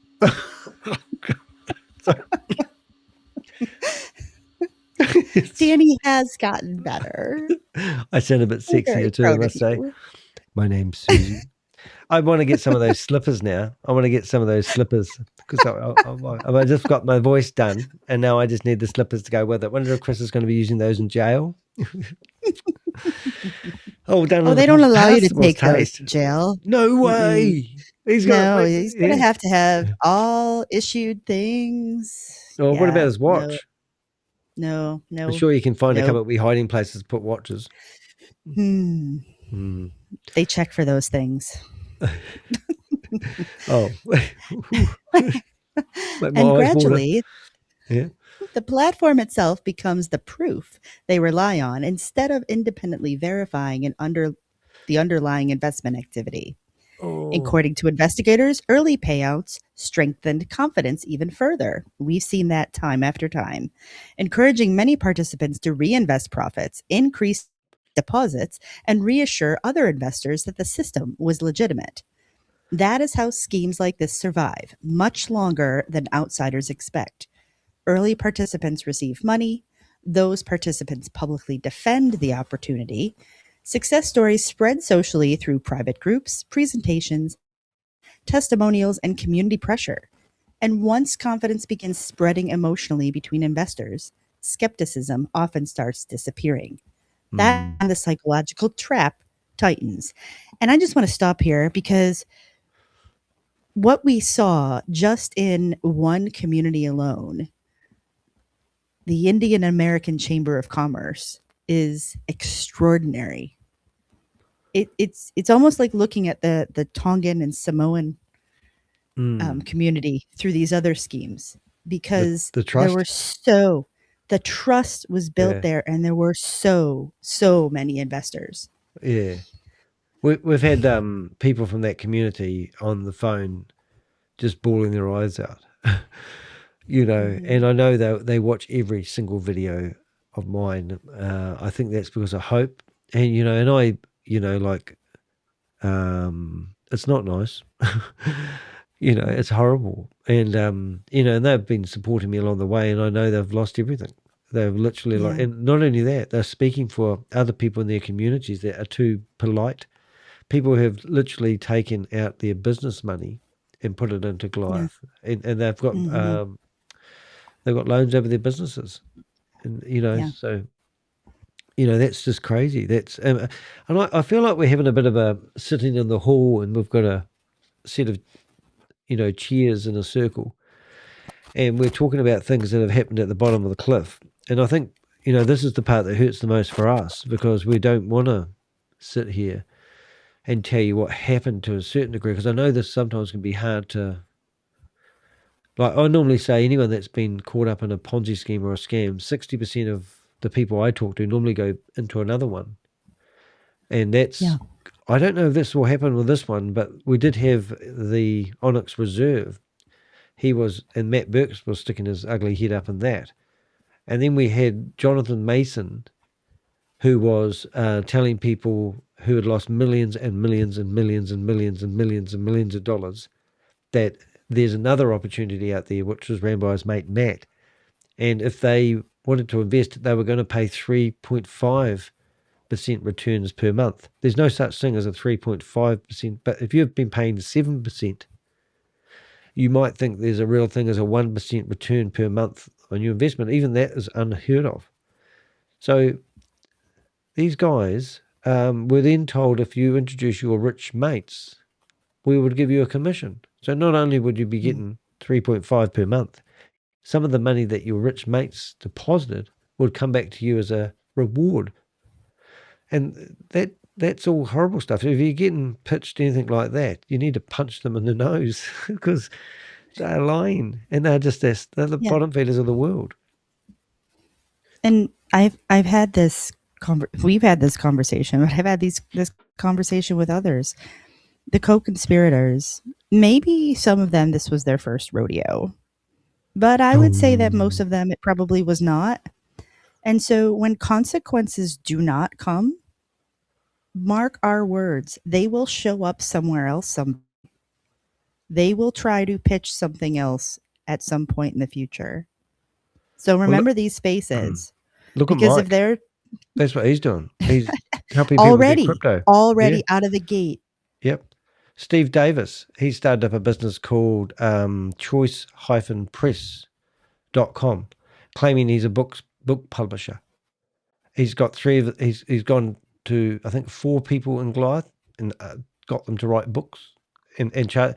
We've got Intel, where he's encouraging somebody who wants their book written to go mortgage their house to pay for his publishing costs. These guys are employing the same dirty tactics that they learnt from Goliath. These people that have started up their businesses in the last 3 years have all used Goliath's money to launch these businesses. So Steve Davis set up his book publishing company and deposited $50,000 to get it going. He had no money. You've got Mike, who turned up in Orlando with absolutely no money and met Christopher. And then you've got Alex who's driving around in a Lamborghini, who actually, I think, sold that to Nick Petrillo, or something went wrong there. But, these guys are, we've got Jonathan Mason, who's claiming to be a professional insurance salesman, driving around in another Rolls Royce. We've got Jay Newton, who used to be in our chat room, berating us until we found out where his daughter went to college and put a photo up there, and then he stopped coming into our chat room. All these guys have got New money. donation from Steve is actually selling life insurance now. Oh. Thank you. Steve is actually selling life insurance now. These messages are coming in. Maybe we should start asking questions. We could be rich doing this. Yeah. Since the filing that came out yesterday, I have not been able to get the list of bank accounts out of my brain. And 30 bank accounts. There is, and there's somebody on that list that, we haven't spoken a whole lot about, but I do wonder if we had to pinpoint a few people that would have been kind of in the know about banks and how it is that they operate and what you should say and what you shouldn't say and how to do things. I mean, who would you pick out from that chart, Admiral? Yeah. Say it again. Who would you pick out from your co-conspirators chart that might have insider information regarding banks? Well, Andy, for one thing. Chris is, she used to work in a bank, just saying. Andy's Chris's ex-wife. She's one. Yeah. Or Nadia Bringus, maybe. Nadia, definitely. Yeah. Then I think the person kind of right to her left, right to Nadia's left. Matthew. Yeah. Yeah. Hello, Matthew. Hi, Matthew. I've heard things about him too. I've heard things about everyone. We didn't make this. We've got 330 people on our persons of interest list. People who have invested are in there as well. Whistleblowers are not on that list. So, I mean, but these are people we didn't see in the front. These are maybe the workhorses in the background. I mean, this guy, he's got the 7% club. So all the people that invested under him, not all of them, but most of them were getting 7% returns per month. We heard that some investors were getting 8.5%. The people at the top of the chain, like Nick Petrillo, he's in deep, and he's meant to be filing for bankruptcy theoretically. I don't know how we know that, Nick, but we'll just say that you are. Could be wrong.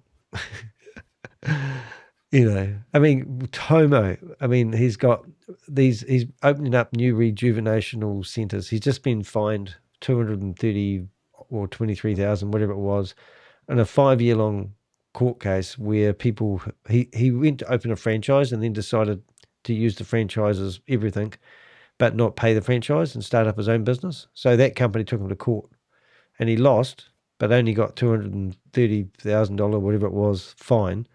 But he's been spending more money building his businesses than the money's coming in the front door. So And what happened to his employees' 401k plans? Yeah, we've heard that he hasn't been paying 401k for 4 years. And unfortunately, somebody found out that the hard way. And we get all these rumors. So all that stuff we've trotted off to the IRS and the Homeland Security and all that sort of stuff. Steve Davis, this guy rung up and berated me on the camera and made fun of me. And then he was in the the criminal charges. He was told he had to vacate one of the houses he was living in by the 26th of whatever it was, March, May, whatever it was. So now, Steve, are you selling life insurance with John Mason? Oh, you buddied up with him. See what's happening? And if you want to get nice and trim, you go and see Alex, because he teaches you how to get trim. I'm going to bring up a photo. I wonder what happened to all of those Goliath pins. Do you think those were in the container? Now brace yourself, kids. Look away at the moment. But this is how you get thin. Oh, all right. Ow. Yeah. So it's called a tummy tuck, and when you get one of those, you want to make sure, so then there's other things as well, like these pictures. Oh, by the way, I'm going to show you the Avengers. That's us there, guys. We're a collective team of people that fight crimes at all hours of the night. And it's just, I didn't know this, but this is Andy here, isn't it? Yes. Right. So he had some work and he got crowned. Sorry, it's a bit blurry, but we didn't tidy that one up. And this is Nick. This is Nick. So here you are wearing your probably $1,000 pants, if not more. Actually, we need people to tell us how much these pants cost. He's wearing bracelets, a diamond bracelet, a diamond necklace, I believe. He hasn't got porcelain teeth yet. And there's his business partner in crime. That's mate right there. They almost wanted to live right next door to each other, right? Is that what happened? Yeah. What else we got here that might? Oh, and I don't know who's that guy there. Is that Mike? That's Jay Newton. Oh, Jay Newton. Oh, and we've got you on the list here, haven't we, mate? Yeah, he's on the list. There he is. There he is. Oh, there we go. So it's good to actually get a parallel with that. I'm just going to go back to, Chris, really? Hey, a mate of mine saw that yesterday and he says, oh, if I had the money, I'd do that. I go, shut up. It's not like, look, I had a burst appendix and now I had a drain. I don't know who this girl is, but I'm trying to figure it out. So I'm just keep on looking at that for a wee bit longer. But I think the Avengers are more interesting to look at. So that's a shame, isn't it? So what he's done, he's destroyed his family.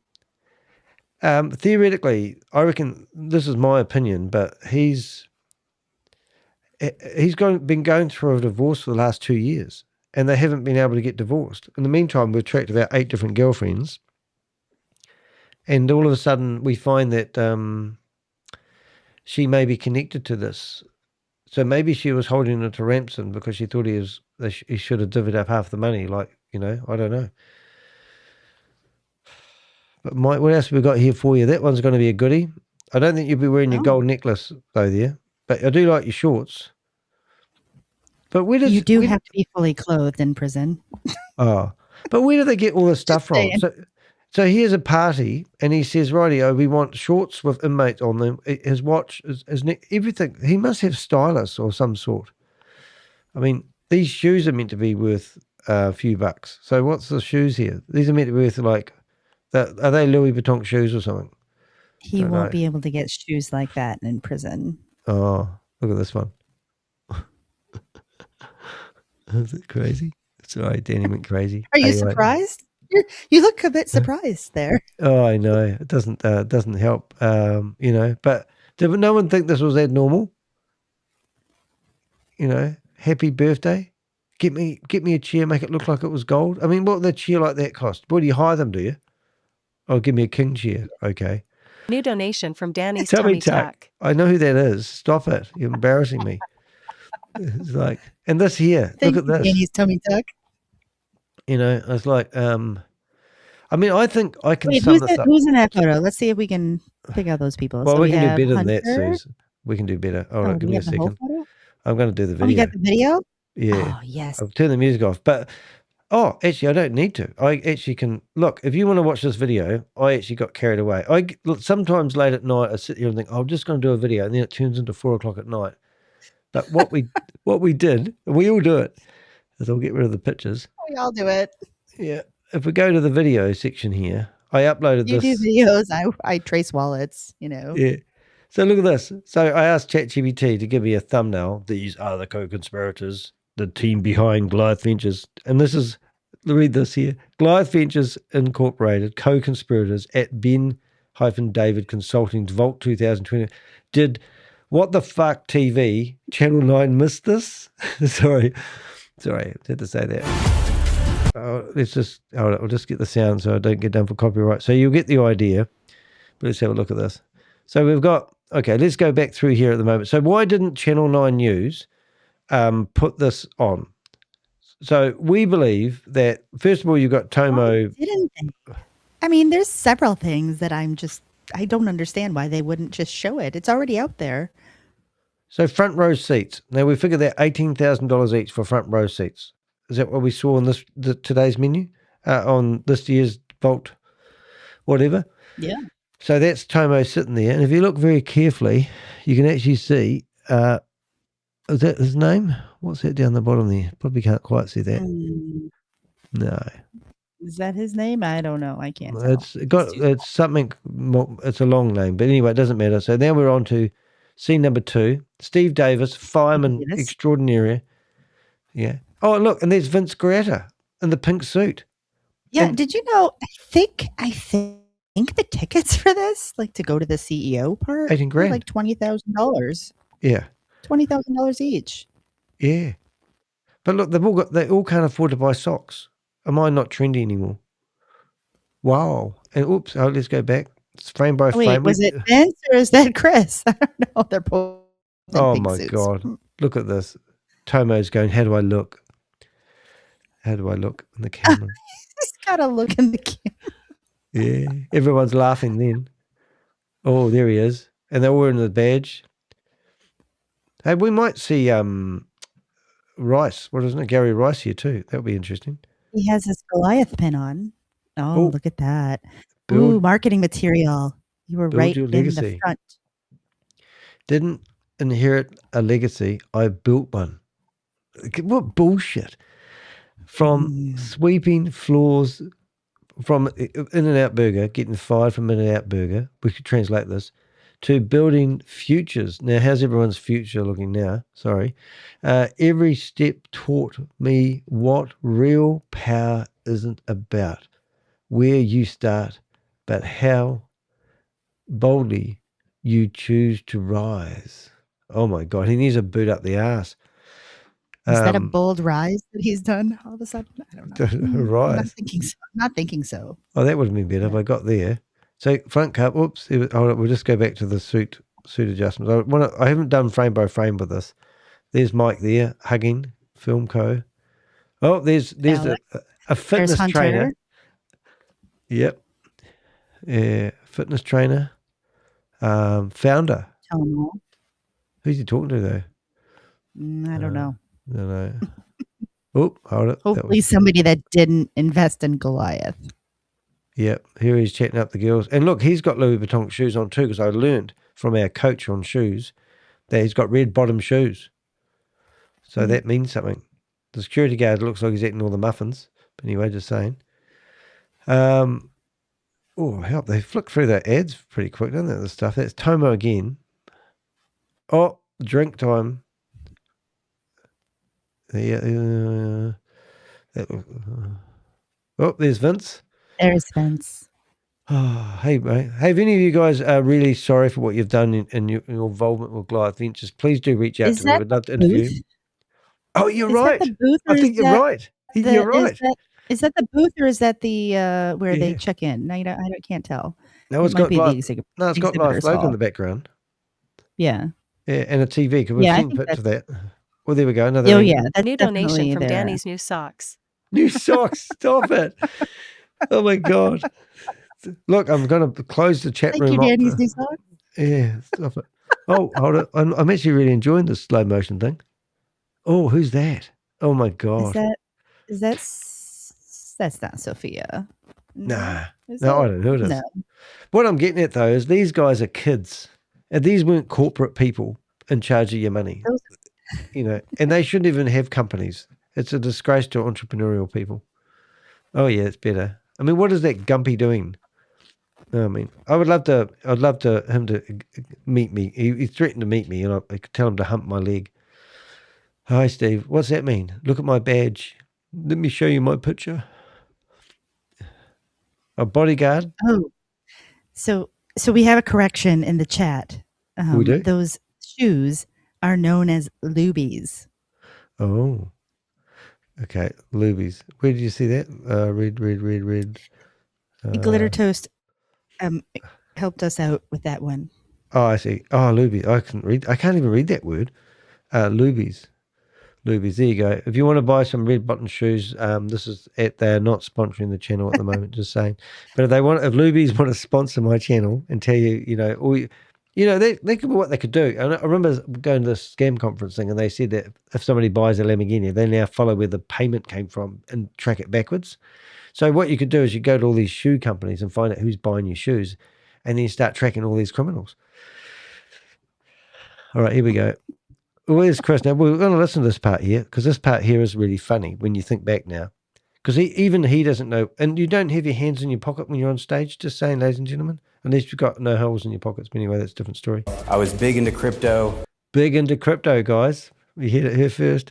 I didn't want to put all my money in the bank, could make passive income for myself. He didn't want to put all his money in the bank, and he had 30 bank accounts. Raise my family and basically enjoy life. He's now destroyed his family. He has got 2 biological kids and 1 adopted kids, which is on the spectrum, unfortunately. Not unfortunately, they're on the spectrum, but I mean, he's destroyed his family. And now what does his family think of him? Life. Oh, here we go. Vault 2000 conference. Boom. Oh, good on you, Chris. Oops, the good life. Here's the boy. So I think there'll be stuff coming out about Patrick soon, just saying. Happy days, though.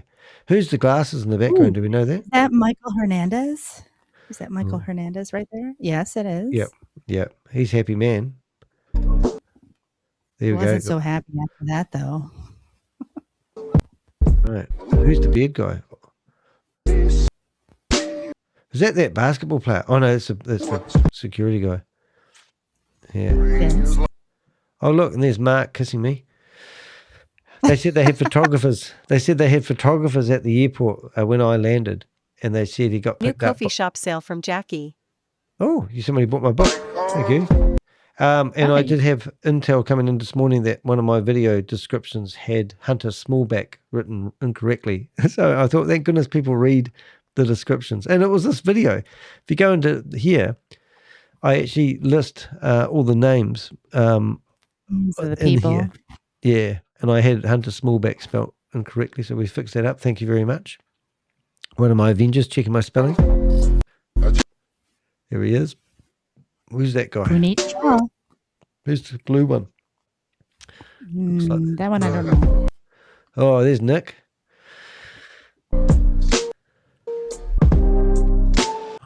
Oh, now the cigars.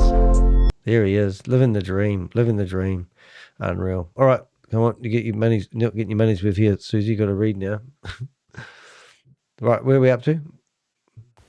I think we're up to the psychological trap. Yes, right there. People stop relying on evidence and begin relying on belief. And by the time withdrawal problems begin appearing publicly, many investors are already emotionally committed to defending the system because accepting the truth means confronting the possibility they were manipulated from the very beginning. That emotional attachment is one of the most powerful forces sustaining large-scale Ponzi schemes. The illusion survives for as long as confidence survives. And once the flow of new money slows down, the illusion usually collapses very quickly. God, you've got a good voice. Just saying. Well, thanks. Thanks, Danny. About the criminal complaint against him. Christopher. Part of me wishes I kept writing. But I'm just on my phone for a bit. I think it's pretty obvious that people... I don't want people to feel silly about what happened. I'll be honest, I struggle to actually realize what made people do what they did with their money. Probably because I've never really had money, you know. And then suppose when you get this money in your bank account, you want to figure out what to do with it. And maybe that's a side of life I don't really figure. Yeah, and you think about it kind of goes back to what we've seen in other schemes, and especially when they start out very close, like it's a close-knit network. These people were friends or they were family. And, what happens after that, I think you see other individuals in your community that are doing well, and, you're adjacent to them somehow. Either your kids go to school together or they play sports together. You know them from the community. You know them from work. All of those things. And so when that happens, those are the individuals that you've relied on and counted on the most. They're your network. So when your network is all involved, how can it be wrong? But that's why it's so important to check behind the curtain.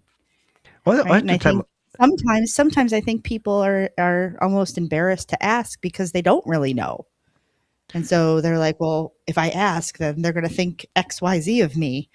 But, it's a mind game. That's how they get you psychologically. They encourage you beyond reasonable doubt. They continue to encourage you. Yeah, it's like layers of a cake, isn't it? It's like you just keep putting another layer and layer, but no one gets to the bottom because they keep, creating doubt. And then building the community. I mean, think about the things that were done, either in creating or building friendships by various things, whether you were going out for somebody's birthday or golf or all of the things that you do in community. Plus, then there were the charities on top of it. And that really resonated with people. They wanted to be included in doing good for their community. What you was Glitter Toast has just come along and said, so much like a cult. And I'm going, exactly. That's what I think. And that's sort of what we do. Queen of Karma thinks you're amazing because she said exactly, Susie. Thanks, Queen. Well, and why intelligent people stayed inside the system might be a really good question. I try to write these blogs, and I actually write them with a lot of AI. But then at the end of this blog, I said I want 2 extra paragraphs. And I think these ones are what I resonate with because I meet some amazing people and I go, oh my God, you sound normal and you've given them all that money. They are normal though. That's the whole thing. Yeah. Most of them are very normal people. Yeah. Do you want to read or do you want me to read? I don't mind. I mean, we could do a survey. I'll give it a go for a bit. And then when people start telling me in the chat room they want Susie reading, I'll be very redundant. I'll be quite happy with that. You've been doing great. So yeah, my mojo's not with you today. But one of the hardest things for outsiders to understand is why intelligent people remain invested even after serious warning signs begin to appear publicly. And I would love to do a survey, actually, just to know what got it over the line. We've asked some investors just in the last few days that we were talking to, when did they suddenly wake up? And then I said, did you go to the party in Miami? And they went, yes. And I go, but you were already doubting it, So it's crazy, isn't it? But after years of investigating operations like this, and we are getting a bit old in this now, I can tell you the answer is not stupidity.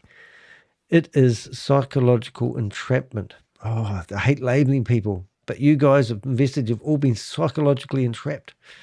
So what is that? According to the filing, investors received repeated reassurances that delays were temporary and everything remained under control. Some were encouraged to reinvest profits rather than withdrawing them. I don't think they had an option, but anyway. While others were told audits, compliance reviews, banking delays, and technical complications were temporary, slowing withdrawals. That creates an incredibly powerful emotional trap because at that stage, investors are no longer simply protecting money, they are protecting other emotional, and this is so on the money. I mean, I talk about hope every time. And I've got this stupid illustration, which I use every now and again, that you've been in a concentration camp and you've trapped there for 2 years, you're starving to death, you're skin and bones, and all of a sudden you figure that you can escape. And there's a hole in the fence, and you manage to climb through the hole in the fence, no alarm goes off, and then you start running away from this, concentration camp that you've been trapped in, whatever it is. But then all of a sudden, all the lights come on at night time, poof, poof, poof, poof, and you run. You think, oh my God, they know I've escaped. And then the sirens go off. Escaped, escape, escape, escape. So then you start running for your life. And then you hear dogs barking. Next thing you see flashlights, and then you look behind you and there's this big guy with a machete and he's coming after you. So you run with all your might, and you run and you run and you run. And then you see a clearing and you run through it. And then you've ran over a cliff and you're hitting branches all the way down, and you manage to grab onto a branch, and it stopped your fall. And now you're hanging on with dear life, and you can't hang on for much longer. And you think, if I let go of the branch, I'll fall to my death. And then you look around and you realize that you're only half a foot off the ground and you can let go of the branch. But hope is pretty much the same as that. People hang on to that with all their might, but they don't sit there. And like a lot of people say to me, I say to people, what's the worst scenario that you're anticipating that will happen? And then I go, can you remember being in a situation like this a few years ago where you thought the worst thing was going to happen? Did it ever eventuate? And it never happens, you know? So I sort of think, you know, hope to me is one that I really connect with. Pride, well, that's the world we live in, really, isn't it? Some people just can't. I always live with that statement. There's a statement that says, those humbling will be exalted, and those exalting will be humbled. So I think you need to admit when you're wrong. Be transparent comes to mind. So maybe pride is something that people aren't used to overcoming that obstacle. Relationships, well, okay. I mean, we get it, and Susie will back me up on this one. The amount of people that we say, I've been scammed, I want your help. And I go, well, can you tell us where the money went and tell us who introduced you to it? And they will often say, I'm not going to introduce my friend because he's in the same boat as me, but I'll introduce the person that introduced my friend to it. Yeah. And they don't want to destroy those relationships. So my take on it, guys, is what type of friendships do you actually have? They say that you can have 5 real close people, the people you talk to every day in your life. And then there's 25 people in the outer circle, and there's 50 on the outer circle and that. So when I got really sick and I was in hospital, even though I was in a religious cult, people I hadn't seen for 10, 15 years turned up to visit me. Now, I believe they're strong relationships because they were there when I needed them. And relationships are everything. But think about some of the, you know, how do you become a better version of yourself? How do you become a better listener? How do you build stronger relationships with people that are in your life now? You know, and okay, so you thought your friend that introduced you was your best friend. Maybe he still is. That's okay. Maybe he did make a mistake. I get that. But I think when I see the word relationships, you know, I just think that's the most important thing that may even come out of this now. I mean, we're building up friendships with people which I never even had in my life a year ago. But sometimes you connect with people and you just know they're real good people.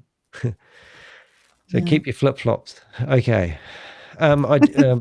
Protecting their identity. Now, this is where the perfect storm of Christopher really took the mustard, man. Very much so. This is a big one. All the professional people who had the money to invest want to protect their identity and their reputation. That's your golden goose there. That is the best thing that Goliath ever did. He went after all the big names that want to protect their names. I've spoke to a guy that Christopher loaned $500,000 to. Wasn't even connected to Goliath Ventures. A friend just gave him $500,000 to do something. Christopher did nothing. And he said to me, he just took $500,000 from me. And then he ghosted him, you know. And he said, I thought that was because Christopher was so wealthy. He thought that it was nothing to Chris. So then Chris just didn't give it back. And it's just ridiculous. But anyway, that person doesn't want to say anything about it because their reputation is on the line. And should you be embarrassed about an investment opportunity that ticked all the boxes for you, that you don't want your name to be behind it? So maybe next time you're going to think, what's the worst scenario that could happen if I invest in this opportunity? Is it worth taking the risk for a quick gain of more money? I don't know. Reputation? Yeah. When I started Well, investigating the this scam, though, identity too is all about the identity. friendships Sorry. too, right? Yeah. It goes hand in hand with the relationships because that Who is are you mean? right. You've built your identity around what it is that you're doing in community, what it is that you're doing in your job, what it is that you're doing in with your family, what it is that you're doing with the organizations that you're a part of, like the IACC or your church, right? Yeah. And all of that gets exposed. You know the real interesting thing about this list? It doesn't say your money. It doesn't say your mortgage. It doesn't say your car. It doesn't say your clothes. It doesn't say your jewelry. So all of a sudden, it's emotional connection. It's all about mindset, for the use of a better word. What people think of you. Embarrassment comes to mind. The belief they made a smart financial decision is what people are hoping. I mean, if you listen to Jonathan Mason, he was telling people there's $1 billion locked up in crypto, and it's all going to iron out, and the Feds have all got it wrong. And walking away means comforting. And walking away means comforting the terrifying possibility that confronting the terrifying possibility they were manipulated all along. I mean, that's pretty wicked, eh? That reality can be emotionally devastating. It also explains why schemes like this often continue in functioning long after major warning signs become publicly available. Once people become emotionally invested in an opportunity, they often begin defending it publicly because accepting the truth means accepting that friends, family members, colleagues, and entire communities may have also been pulled into the same system. That social and emotional pressure becomes incredibly powerful. And by the time confidence finally breaks, many victims have already spent months or years psychologically defending the very operation that ultimately caused the damage. The bigger picture is impossible to ignore. When you step back and look at the broader picture outlined by the government's filings, the mechanics become painfully familiar. According to investigators, the operation combined luxury optics, that's right, technical crypto jargon, consistent payout narratives. Is that consistent? It is. Yes. Emotional reassurance, high-end events, invisible wealth, investor dashboards, social proof, manufactured credibility. I mean, you think about it, man, like Christopher, it wouldn't be different if Bill Gates come out or Elon Musk come out with a scam like this. I'd be all in, you know? Right.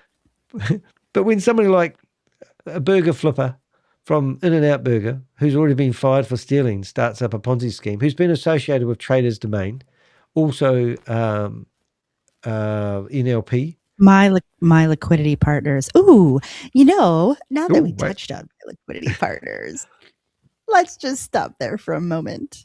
All right. Nicholas Petrillo, why are you still in their Telegram? We caught you yesterday. Why are you still in there? Is he chatting? Oh, there's no chat going on, but when you can see a list of names and there's still a list of names and you find his name and it's definitely his account. Right. So get off a Telegram, man. Just leave it alone. Yeah. There's nothing good there for you. Professional businessmen hang out in Telegram. That's my lowest. Professional businessmen hang out in Telegram. Oh boy. You do a ChatGPT search on that and say, should I do business dealings with other people in Telegram? And you might be surprised with the answer, honestly. All wrapped around the prosecutors described as a classy Ponzi-style structure dependent on consistent flow of new investors' money. I mean, this is, I've done it before. I searched ChatGPT and I asked for all the biggest Ponzi schemes in the world, and I hadn't heard of, 12, 13 of them out of the top 20. You're thinking of Bernie Madoff, of course, Ponzi, Mr. Charles Ponzi himself.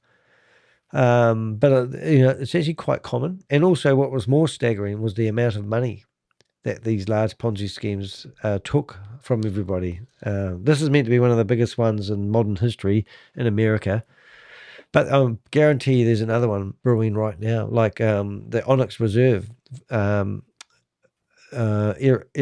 McNeil. Coffee's about to drop another video.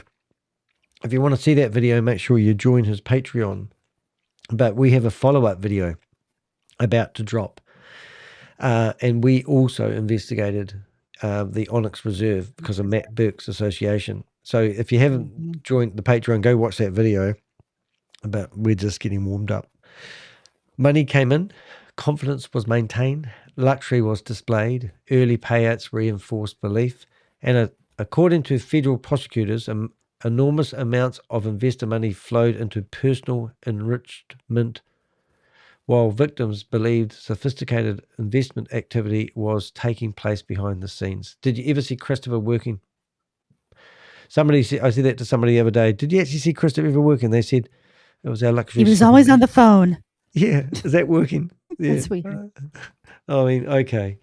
That's one of the most important lessons in the case like this. Fraud is at this scale repeatedly represents itself in chaos. It represents itself.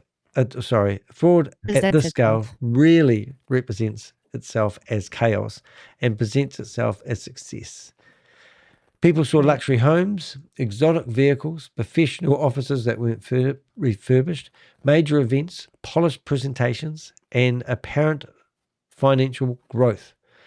To many investors, those visible symbols of wealth became proof that the operation was legitimate. But was that really a polished presentation? We forgot about that one. There was spelling errors in that presentation. Do you remember that? I think it was Puneet that pointed them out. I mean, I'll tell you now, guys, if you don't know, which I don't want to diverse, I don't know if I want to go back to that.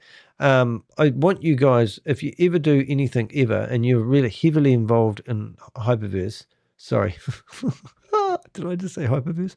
I think I did. You did say hyperverse. Oh my goodness. That's my first scam I busted. But if you ever... Well, that was a $1.9 billion, but we think maybe it was more like $4 billion. But yes, glad. Who's counting? But if you go down here and look at my videos, what you're doing is looking for a video, and you're looking for a video of them all last year's Christmas dinner, the $500,000 Christmas dinner. And it'll be here somewhere. I've done a few too many videos lately, I think. Just saying. Oh, there it is. There it is. Right. Now, this video here, look for that thumbnail. And this was them coming downstairs to go into spend $500,000 on 2024's Christmas party. But this is this is all new business. So what you do is, I'll show you a wee trick. There's a more button that no one sees here, right? You click on that. Dunk. And then you go to the bottom. Get all the timestamps, all of them. Go view all, right? And now you've got the timestamps at the bottom here. Now, if you want to, I've spent a long time because I had no life. And you come down to, and this is why the co-conspirators are really in shit. Listen to this. We'll start this plane now. Establish their own LLC to do business with Goliath. So instead of individuals, you'll have a company.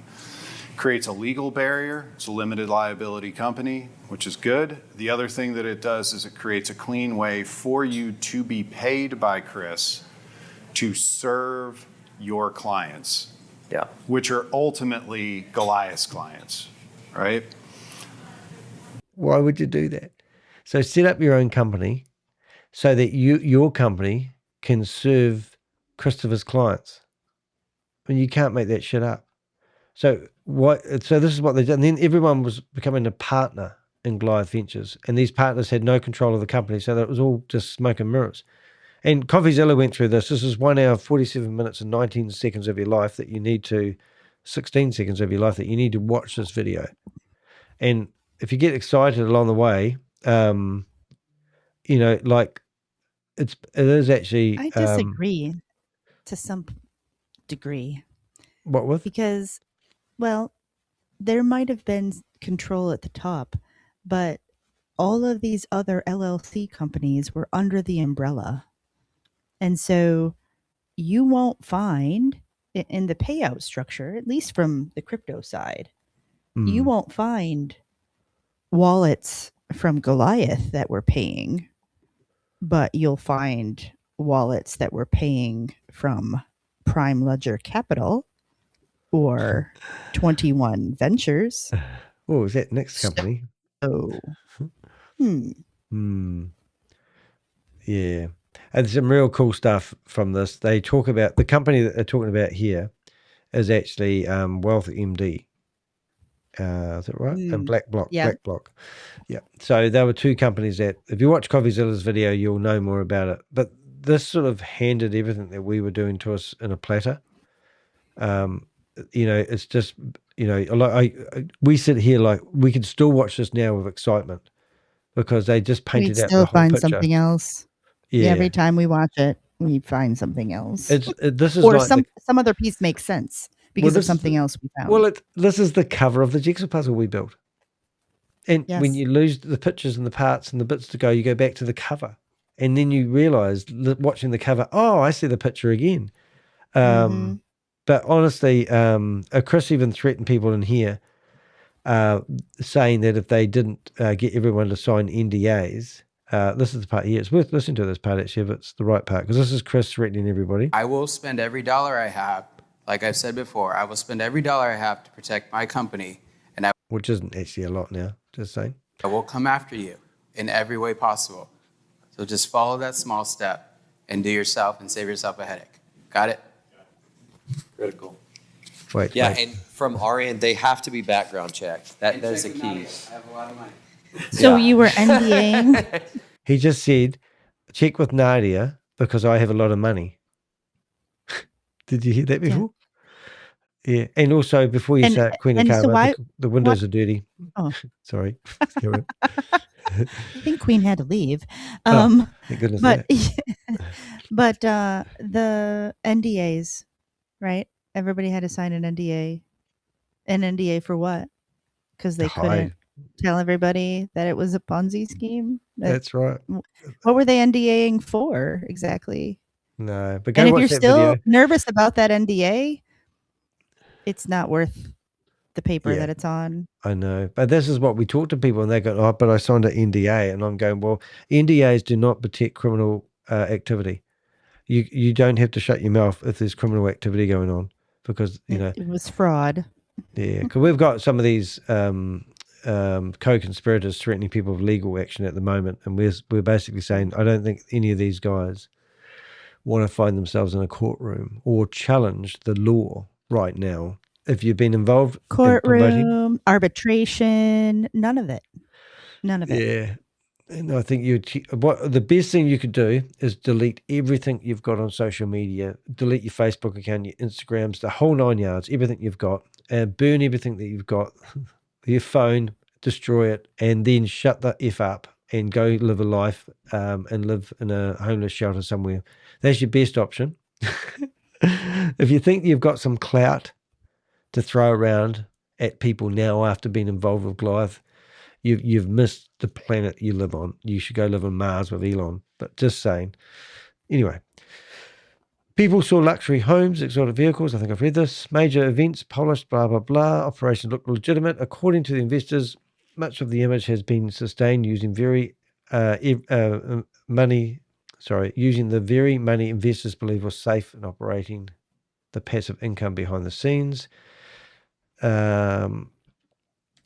Tragedy. The tragedy to humanity is that many victims likely continued believing right up to the very end because the illusion was never built on transparency. It was built on confidence. The confidence can survive far longer than the truth. We must be on the last paragraph, are we? No, we're not. Come on, Susie, rattle this one off quick for us. The warning signs were visible long before the collapse. What makes this case even more disturbing is that many of the warning signs were already visible long before federal prosecutors filed this forfeiture action. investors had begun reporting delayed withdrawals, inconsistent explanations, banking excuses, compliance delays, and growing difficulties accessing funds, while Goliath Ventures continued projecting an image of extraordinary success online and at live events. Wow. At the same time, critics, whistleblowers, independent investigators, and victims raising concerns were often dismissed, mocked, or accused of spreading fear and negativity. That pattern is common in large-scale financial fraud operations because maintaining confidence becomes critical to keeping new money flowing into the system. And while ordinary investors were being reassured everything remained under control, prosecutors now allege millions of dollars were continuing to flow into mansions, luxury vehicles, office spaces, events, travel, and personal enrichment behind the scenes. So this is why the Channel 9 stuff really pisses me off. I mean, to have a pool table sitting here like it's meant for something, showing the car, there's the Mercedes there. I mean, and look, the sandals. I mean, we'll do the sandal thing again. No donations, thank you. These are ladies' sandals. He's paying $1,000 for ladies' sandals. And why do we have to look at this this mansion and sit here? This isn't. I've already seen. And we were told, this is friends and family. It grew to other people, some investing their pensions and others retirement accounts. Delgado says early investor money did go into a cryptocurrency fund in Dubai. Right, so they've tracked $1 million out of $400 million. So they didn't Was do that really much. MLP? Well, yeah, and that was right. So it did, right? So NLP, we've got on CoffeeZilla's video, he shows you how Christopher was trying to withdraw over $1 million that was trapped inside. That was Trader's Domain. No, that was. Yeah, but it wasn't. I'd be asking, when did you do this, and what company, and what are you talking about? I'd be saying, explain that to me, what you did. If it's that would be interesting to know. And if anybody is listening, if you have had the unfortunate experience of being not just with Goliath, but with these guys in MLP, that would be really important to bring forward to investigators, because this didn't just start with Goliath. There were other things that were happening pre-Goliath days that led to this. And they just got more, I don't know, what would you call it? Bold in what they were doing. Well, they just have no fear. That's right. They're like athletes in this. They're actually like Olympic athletes with what they've done. I mean, you've got to take your hat off to the strategy. If you want to be a modern day thief, Christopher's done a pretty bloody good job. And we also don't know whether he's hidden $50 million somewhere for when he comes out of prison. And he's only 34 or something, isn't it? 34? All these guys are 34. All the ones I bust are. So if he gets 30 years, at 65 years, he's going to come out a very wealthy man. Doesn't make sense. But yeah. Investment. It just kept getting delayed and delayed. What got delayed? What were you trying to accomplish? Can you please tell us exactly how you thought that you could generate 3 to 8% per month for investors? What were you doing? What was getting delayed? And delayed. But in these delays, we are now a rocket ship. A rocket ship. And you continue to take investors. We didn't have any choice. What? What do you mean you didn't have any choice? Why couldn't you say no, keep your money in your bank? What were you doing with the money? Because the reason why he didn't have any choice is because his lifestyle was starting to cost him so much he couldn't maintain his lifestyle and his image. So they had no choice to keep that image going, to keep the persona going, until they managed to figure out how to pay back everyone's money. And then published lies telling people that in the year 2000, or I think it was 24 or 25, they had 115% of investors' funds available at all times. And that was Matt Burke, an independent auditor. And then it was insured. Oh, let's put a cherry on the top. It's all insured. But how can you sit here and say that Because why didn't she pull up and say, but you told investors that their money was in the bank account and safe? In fact, this newsletter that you got from Danny the Heck and the Avengers states that Matt Burke did an audit. So was that Matt Burke lying to everybody? And why can't we ask those sort of questions? You know. Why didn't you just say no? I think it's easy for someone to sit on the outside. It's hard to do that in the moment. Yes, Right, the totally. logical answer is just cut our losses, Yeah. come out, tell our investors Yeah. But it's done. Did you? but I went and bought another Lamborghini, another Ferrari, another house, got it in the jet, flight around the world. You get used to the lifestyle. I wasn't going to allow this to fail. This guy's just a monkey. He He's couldn't just- face the truth. There's, I mean, that's just it. He couldn't face the truth. Well, yeah, he's just a criminal. I mean, he might as well have been a drug mule and brought in drugs from Mexico into America, you know, or would I try to run a Ponzi scheme instead? So, you know, this is what he's chosen to do for his life. To ruin his family, which he obviously doesn't really care about.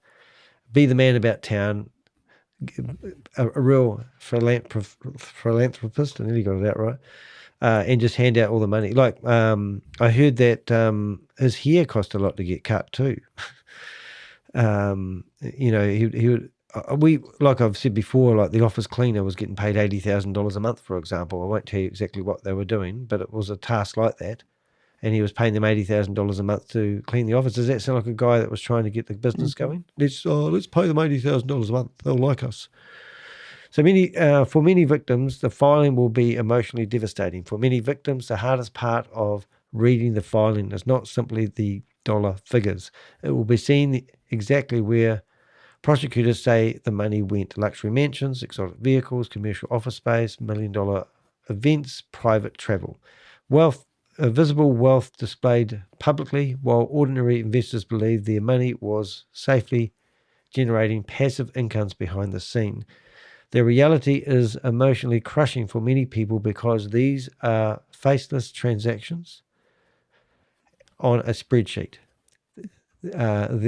These were retirement funds, saving accounts, business capital, borrowed money, and in some cases entire life plans entrusted to what investors believed was a legitimate opportunity. And according to federal prosecutors, while many investors were waiting for withdrawals, reassurance, and answers, millions of dollars were allegedly continue to flow into luxury assets, extravagant spending, and the carefully maintained image of success.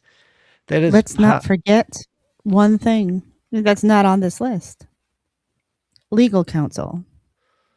Money was flowing to legal counsel. Yeah. So when Christopher needed to set up his attorneys, he paid them with investor money. Yeah. I've theoretically got a guy that's meant to be doing something for me. Anyway, they'll probably be broke by the time I get around to going after them. That is the part victims will struggle to process the most. Well, I don't know that because I'm not a victim, so I'm assuming that. But not just the money that was lost, but the confidence, trust, and belief that was exploited along the way.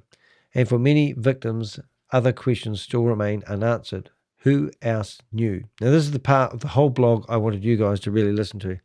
Because while Christopher Delgado is now at the center of a federal case, many investors, whistleblowers, and independent investigators, believe there are numerous other individuals who help promote, defend, market, operate, and financially benefit from Goliath Ventures' operation along the way. Dun, dun, dun, dun. Some of those people publicly projected extreme wealth. Some aggressively reassured investors everything was safe. Others allegedly helped maintain confidence while withdrawals were already becoming difficult. And many victims are still waiting to see whether additional individuals connected to the operation will eventually face scrutiny, civil action, or criminal charges of their own. That unanswered question continues hanging over the entire case. We're waiting for more action. The investors were sold, this is my quote, the investors were sold passive income and financial freedom. What prosecutors say they funded instead was a luxury empire built on confidence, illusion, and other people's money. So that's our blog today, guys. Admiral, we yours? have one news flash here. We do have a picture that has come in. Has it really? Yeah, if you want to check your signal. Brilliant. I love seeing this stuff pop up on my screen. Oh my God. So if you guys give me a minute. This looks like it was the car show. It looks like we have a sighting of Steve Davis. There he is. Oh, and oh God, how do you get this stuff? Oh my God. So what do you do with these people? Is he wearing a Rolex? That looks like might be a Rolex on his wrist. Yeah. That's a hard case, isn't it? Oh, Steve Davis. We should bring him up. How's the car show go? It would be over now, wouldn't it? Be over. I'll see. Yes. Log over now, but we'll be rude not to give him a wee ring just to see if he wants to talk to me. Steve Davis. Because he will tell me I'm not allowed to record him, but that doesn't worry me. Steve Davis. It would be funny to see if he Steve Day. Oh, I don't know if he's on my phone still. Davis. Looks like we have one more car photo coming in, vehicle photo. Okay. Possibly these may be Alex's vehicles. Looks like good. the first one there, gray one, is something he purchased off of Nick Petrillo. Oh, the grey one. Davis. Mm-hmm. Oh, good. Boy, how do we get that stuff? I never. I'm just trying to find Steve Davis because I'll give him a ring if I. Stephen Davis. That's why I can't find you. Oh, sorry. It's Stephen Davis, yes. Let's use his formal name, Stephen. Let's see if he rings. Let's just see if he rings. Answers. It's ringing. I'm going to lose my WhatsApp again, but we're worth it. We'll just see if he's... Steve, how's the car show going? All right. You send him through because I think he will hit that button. Oh, it is the grey one. Oh my God, I can't believe you'd even take that car out in public. Go on, Steve, answer your phone. You go, don't like that Danny DeHick guy. No shit, Sherlock. Okay. Not very good at taking photos, are they? It's all sky, no car. So there's the car. Now, I think we've actually got that car. I'm going to find it. I'm going to find something else. Yes, the red Ferrari and the gray Lamborghini STO. So the gray Lamborghini STO is what Alex purchased off of Nick. Great. Oh, so did Nick used to own that grey car? Yes. Oh, right. Because Nick's going bankrupt now. Not that I know that, but let's have a look. So I'm going to go back to Nick's cars. Oh, Steve, you won't talk to me now. You're all big talker there a wee while ago. Let's see. Maybe he'll have his attorneys call you. Maybe. So this is Nick, the photos that we've got of Nick. And I think that grey car is parked outside Nick's mansion. And I think it had a wee accident. But what I can tell you, something really interesting is they switched the license plate number. And you're not allowed to do that in Florida. But that license plate number that's on the back of that car there ends with 544. And you'll see it here on another vehicle. And I think if anyone cares, that's illegal to do that. And then you've got the photos of the containers. So the thing that they were trying to do was get these containers. And it wasn't even their idea. And they were $250,000 each. And they could break them up to 10 digital sections and sell them off as investments. And that was Nick and Christopher. And this is what they call the water cooled mining. And that was their idea. And that never eventuated. So there's the broken car. Oh, dearie me. I don't even know what it would cost to fix something like that. But Matt Armstrong would probably fix it for you. But what we're looking at here with these photos is the plates 544 And then this one here is 855Z, and we found them on a different car. And here's some family photos of you, Nick, which your wife has now taken down her Facebook account. Is there a reason for that? If you're doing nothing wrong, mate, why is everyone scrubbing themselves from the internet? And these guys must have destroyed their lives as well. I mean, they must have destroyed beautiful people. You know, I mean, these aren't victims. Well, these aren't perpetrators. You know, these are people that probably love these suckers. You know, but where did the money come from? Where did the money come from? So here's the cars here. You can see that they've, you know, the cars, the license plate Just number. remember, Telegram, Nicholas. Telegram. Get off of Telegram. Yeah, we're watching.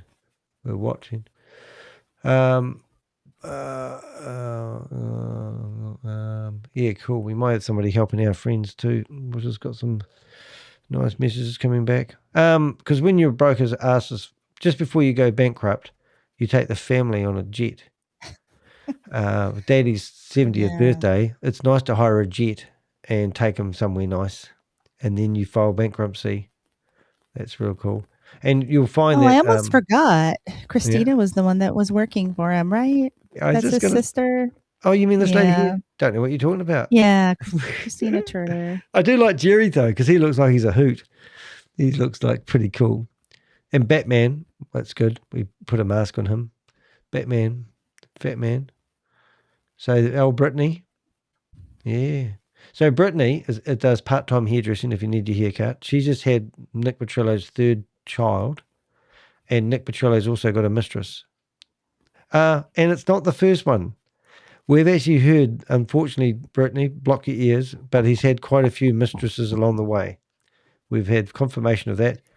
And dun, dun, dun. That might be how we found some of the wallets, too, because, you know, when we trace transactions, certain things come up and certain connections get made. And, boy, I've got a doozy. Have you? Oh, look, I tell you what, if you ever need any investigations done, I get quite a few people asking us, do we investigate other things? And I go, yes. But, hey, look, that takes my cake. I mean, what about, I'm curious now. I might just have a wee look here and see what we've got. What's Tomo been doing lately? Because he's always a bit of a fun character, isn't he? I'll just get that off the screen for a wee while. I have to watch what I do these days. I can't just put everything on the screen. I have to protect everybody, don't I? But I am curious what Tomo's been up to, because he's out there in social media like he owns it like a boss. So it is Tomo. Quite sad how many of these individuals got their parents involved. Well, Tomo's brother has invested. His brother, but his mother was too. Yeah, Aspire, Rejuvenation. Do you guys want to go there? It's popped up by Goliath Ventures Money. You wouldn't find that on Channel 9 News, but you heard it here first. 101 followers. You can buy those, can't you, Mr. Tomo? And look, here he is in Egypt. I was disappointed with Egypt. Oh, don't touch it. Did you not read the sign? Jesus. Oh, he's the man. Where's the girl with the camel asking if you want a camel ride? Oh, my goodness. Yep. It fell off the bit. Where's the top? Where's the bit? He said, do not get in there again, because if you go in there, I'm going to put the lid on the top. Okay, mate? Oh, really? What's he got? How many different shirts has he got? He's got a black top. So he's got this cardigan on. Is this recent? Well, 10 hours ago. 24th of May. He's posted these, whether they're, you know. He's looking for his ancestors, you see. Oh, yes, he'll buy some of those. They're not real pyrographics. Everyone buys those in Egypt, and you come home and realize that, oh, he bought one. You idiot. It's not the real deal. You'll get it home and framed it, and then you'll have an expert come around and tell you they're 10 cents each. They get school kids to do them. You twat. Oh, my God. Oh, well, let's have a look. What else have we got here? Let's have a look at his photos. It's nice to have an accessible account now. All right, so let's go. He's got his book. Now, Steve Oh, Davis. that's right. He's pitching his book. Yeah, because he's now not God. using press-choice.com to do his book publishing Choice anymore. Press. Choice Press. No, Choice Press didn't do his book. No. Somebody else did. Oh, he's doing a signing of your book. Oh, that's great. Well, there you go. If you ever run out of toilet paper, guys, that's exactly what you want to buy. It's probably the same price. Oh, my goodness. And this was the 20th of May, 14th of May. Hero Package, Elite Health. I want to get some peptides. Apparently, they're meant to make your teeth rot. There he is. Hold your tummy in, mate. He looks quite small there. Nice, another Rolex. Oh, policeman. Happy Police Week. Oh, my God. Hope he still hasn't got that. Nobody coming to save you. No, not your doctor. Not some miracle drug. If you want to be healthy, it's on you. Okay, thanks very much. Oh, yeah. Who's that? Oh, I don't know who that is. That's Spank. Book. Why would he be over there? Is he still trying to set up an aspire? Look at you going down the rabbit holes. Oh, sorry. Well, he got asked to be a public speaker there for a wee while. There he is, serious businessman. Is that the video where nobody came on and he was on by himself? Oh, we got to look at that. Let's look at this. He's probably had to delete it, but isn't there a video section? Video. Is it down the bottom? They normally have videos. And this is when he's on the Love Boat with they went to Croatia, and they went and did training. There he is. Oh yeah. Oop. I remember. Serious. Oop. Mike is in these, isn't he? Did he go? Well, on this is trip? when they were with Andrew Tate. They did that at the same time. Where is he? Oh, look, here we go. Andrew Tate, here we come. Well, that's not Andrew Tate, is it? That's not Andrew Tate. No. No, but this is getting close. So he's explaining to people how toothbrushes work. There is Andrew Tate. Yeah. Yep, there they are. They all got. What is it with suits Is that that look like they're too tight? Tristan? Maybe that's Tristan Tate. I can't tell. Oh, I think that's the cigar. There we are. So tell everybody, and there he is. These are all in the video. Dubai Watch Week. Look at that. I wonder if he purchased these for Christopher. Or wonder if he's gone over there and cleaned out the watches. Good Lord. Yeah. Dubai Look, Watch Week. He's even got a man bag. Who's that? I have no idea.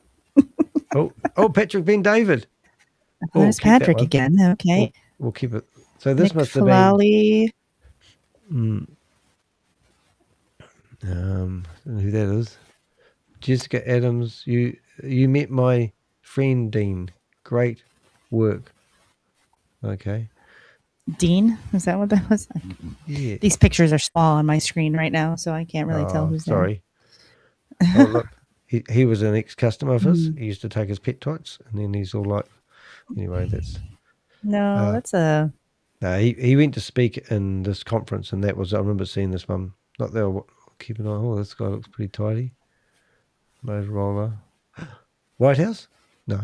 Who's the guy on the right? This isn't the White House.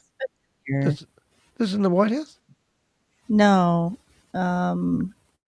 But I'm trying to... Who is that guy? It's a I've resort. seen his face before. The one in the middle I've seen before. Can't remember it though. Yeah, but who's the other one? Does it say there who he's tagged with? No. Well, you look at tags. I'm not professional enough to do this. Oh, that's the they're going to build a human trafficking compound there. Oh no, this is when he come to New Zealand to intimidate me. I was going to say, wait a minute. There he is, and and then he went to there he is. He's back in Egypt again. So so he's meant to be really hurting financially. Glitter Toast just asked if we would go back to the one with the pink Dubai sign. I think it was the Dubai Watch Week. Okay. Oh, look at this. Look at that. It's a good one. Oh.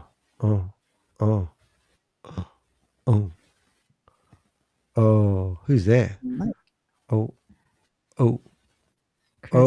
Hey. KB. He went to the David, dinner. Tomo, KB, and Steven. Wow. Oh, look at that. Boom. Oh, Okay, what are we going back to? What you want me to scroll the way up to the top again? Hold it. Yeah. Ooh. Oh, Mate, we're good. that was a good one to stop Hold it, on. hold it. At least been on the job. Oh, the baby photo. Oh my God. You've got to give it to this guy for trying. Dubai watch. Go up. Pink Okay. Dubai watch. All right. You want to Wait. find out what watch he bought? Well, somebody thinks that maybe he had more than one watch on. He could have been at the White House. That's crazy. Is that Congress, maybe? No, like well, I don't know maybe- what he's there for. He's definitely smoozing. Okay, I'm going back to Watch Week. I think Watch Week was round about here. There, Okay. right there. Yeah. All right. Oh, we He wanna look does. at the watch? He's got. Doesn't he have? Is that a Yeah, that's the- watch on both arms or? Oh, here with a fitness health tracker. That's one of that those a- real is that a expensive watches, though. Fitbit? That watch is one of those $450,000 ones, isn't it? Because How it's many got the. watches do you have in that bag of his? All right, go back to the one in the pink Dubai sign. That's it. That's the one. Okay, that was exciting. Looks like he has a watch on one wrist and maybe a fitness Oh, tracker. that's on the one I other. thought he was wearing, but he'll be in the shop trying that on. Yeah. I don't mind the watches, but I'd rather a fitness watch than anything. Now, I'm trying to find the albums. Maybe that there will have you know what I mean? Movies, profile pictures, cover photos, items, and then more. Oh, you're trying to find his videos? Oh, check-ins. There he is. 24th of May. He's checked in in Cairo. Why were you in Cairo exactly? Was that a Yeah. stopover? Oh, he probably just needed a break, get away, because it's been pretty stressful lately. And there you go. White House, 11th of March. Yeah. Well, we knew he was there with. Yep. Oh, I can't remember his name. But that's not the half of it, guys. We have actually got Instagram as well. So now we can go in there and see regurgitated rubbish. Log in. Oh, it's not going to work. Oh, no. We'll just get out of that for a second. Ooh. No scam. The heck. I think that's the one. Don't tell anyone we're using that secret, okay? 792301.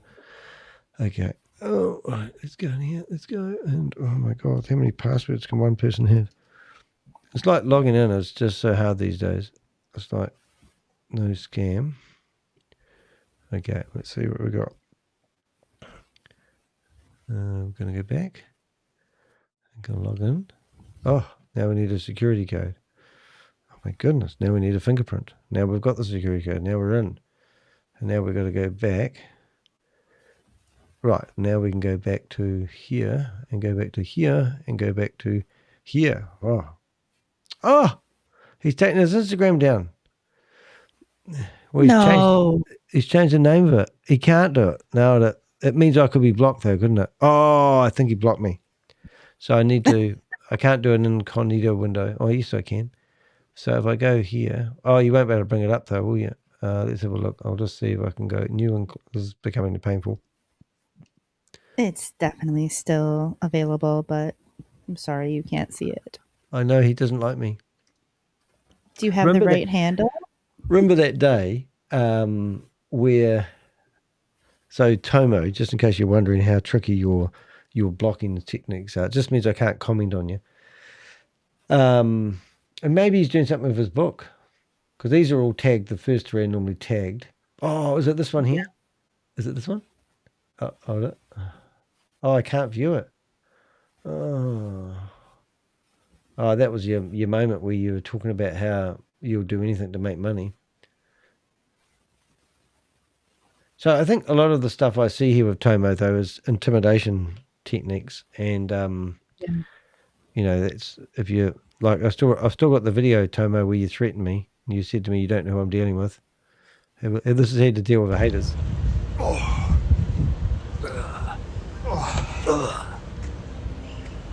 man. Okay. Guys. Okay, guys. Just finished my workout here outside. It's hot. We're You in set Dubai. the camera up. That's not what I want to touch on. I want to touch on this. So much noise going on out there. So much noise. You guys have no idea. I've recently had some personal attacks by some haters that don't even know me. They have no idea who I am. They have no idea about. Was that about your 8.5 months pregnant girlfriend or wife? I've got what it is now. And you left her for another woman, a stripper, I think. Can't remember. Maybe they started smearing me, smearing people that I work with, smearing people that I'm part. Because you're not paying the 401k for your staff and you've been putting that money into Goliath instead, just saying. With, and then even talked about my family members, which crossing a line there. You mean your brother that helped somebody lose $400,000 to Goliath? Or your mother who works in the centre, in your centre trying to do your books every month and can't figure out how to do it properly? Or your surgical business partner who won't answer my emails, who you need in the business to keep it going because you need a doctor. Just saying. Anyway. Be careful, guys. Okay. Sometimes you don't know who you're messing with. What does that mean? Somebody in the medical field telling you don't know who you're messing with. Maybe he's going to come out with a surgical knife. But I digress. No matter what noise is going out there, stay on your mission. Stay on your path. Your mission has a purpose. You have a purpose. If you've discovered your purpose, do not let that negative noise ever mess with you. Don't even give it any attention. Don't give it. Anyone in the chat room right now who invested in Goliath Ventures, have you let that negative noise get your attention? Any air. Someone's trying to start a fire in your house. Someone's trying to start a fire. Does this sound like a professional investment opportunity for you? In your yard, in your business. But it's not real. It's just negativity. So if you don't give it air, it fizzles out. That's my suggestion to everybody. It's a lesson I learned a long time ago, but I feel great. I love the haters. I love it. Why? Just keep chirping. Keep chirping, keep chirping. I'll keep working. God bless, guys. That's a nice view. Love y'all. Appreciate your support. Thank you, everybody who's reached out, who's seen this. I appreciate every single one of you. Wow. There you go. And when was that? When do you have a date on that? I don't know. Did that age well? That didn't age well at all. No. And I would like to know if it's still on there. Actually, wonder if we can see if it's still on there. But I mean, this is, literally, this is the bullshit that you, but he's so ballsy that he can't actually take that off because he's trapped now because he's got his pride. But yeah, so how did that actually work out for you, Tomo? And were you really getting $500,000 a month from Goliath Ventures? Because that's what we've been told. And are these boys still out there looking at these cars like they have an opinion that they should own one of these vehicles? I mean, it is kind of weird. When you look at this car here, it's got the front fixed though. I must give them that. But yeah, as you do. All right, I think we're done, Susie. You've helped me out again. I don't think is anything else we've missed here? We've got Maria, Martha, I should say. Martha doing presentations. I mean, we've got one more of these questions coming up would be quite good. Let's have a wee. I just love listening to these questions. Attorneys confirmed he was under federal Did you play the last one? So like investigation. This is part 1, right? Did you play part 4? I don't remember. Yeah, I did. Oh, okay. Maybe at the beginning. Yeah, I think I did, but I can't remember whether I did it in the clip that's going to be in here or not. But I do kind of like looking at these. This is their YouTube channel, and I can't view What the Fuck TV because until they upload it. But when you look at 2.4, so 2,400 people looked at that video. New donation from Thank You for Chirping. Stop it. You're welcome, Chirping. My they're chippy. Thank you. But they've got 6,000 on that one, 10,000 on that one, and 10,000. So that's 10,000. So that, remember, they're doing it for views, 20,000, 26,000. So let's say 30,000 views. But Coffee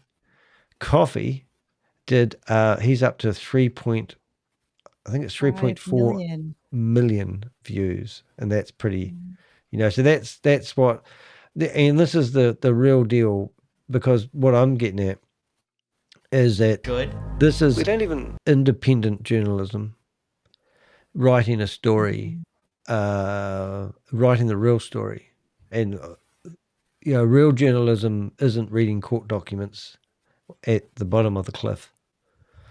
I took a lot of risk. Coffee in this video tells you that he was concerned about the risk. This is what investigative journalists Really want this sort of result. all about, because he was quite adamant at the start that he was, I'm pretty convinced it's a scam. But he was, if you watch here, so this guy here actually tried to run me over at one stage when he came back to deliver the next offer, where they were off. This was the court case he was dropping off. The next offer was $150,000 to go away because it was cheaper for them to give me $150,000 and give me what I want, money, so they thought, and then walk away. But listen to this. A company that has stolen $500 million from American investors. Hey, Danny, I have no idea about that. You might be 100% correct, Danny, but I've got no control over it. Yeah, So I've just got to give them to you. Yeah. Well, I got to figure out what I'm going to do next.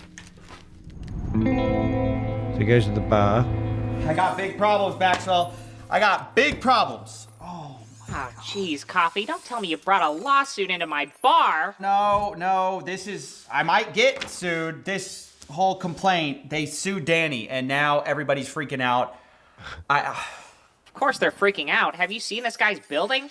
Chris has a lot of money. Well, yeah, obviously, and that's the problem. I can't afford to get sued right now.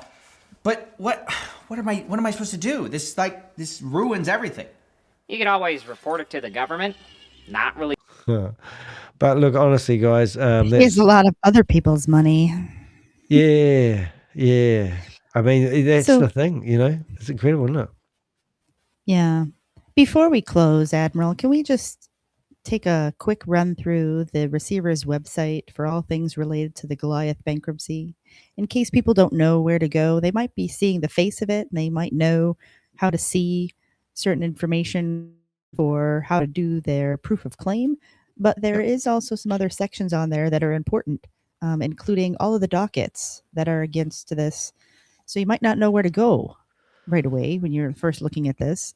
And if you're looking at it on a mobile, you're not going to see what you see at the top there in terms of the overview, the creditors committee, the dockets, and the hearings. So if you click on dockets, we just open those all up. Oh, I see. They don't open up. All right. And then you can see all of the dockets that are there for the case. What's a docket? This is all of the filings against the case. So you'll see everything that's in here, all the subpoenas that were issued. Yeah. Wow. 143 documents against this case so far. And is this where I could have got that document I got last night? No. So things that were issued by the federal government in relation to the complaint against Chris, they are not stored in this. Many. So this is just the bankruptcy filing. Oh my goodness. So let's have a look at the first one. Just always like to see memory lane. And go, I remember those days. Voluntary position, non-disclosure file in bankruptcy. So this is when they bankrupt the company right at the very start. And then everyone was then coming out saying, right, they'll bankrupt the company. Everyone needs to fall in line and fall behind the company. No one else is going to take them to court and get money because we're doing it first. Well, this is the best way to keep as much of the assets available for the victims, because litigation is very expensive. And so if they had to go and litigate a bunch of cases, there would be nothing left for the victims. You're very clever. You're following all this. Susie, well, honestly, mate, I'm not mate. I'm talking about the peoples.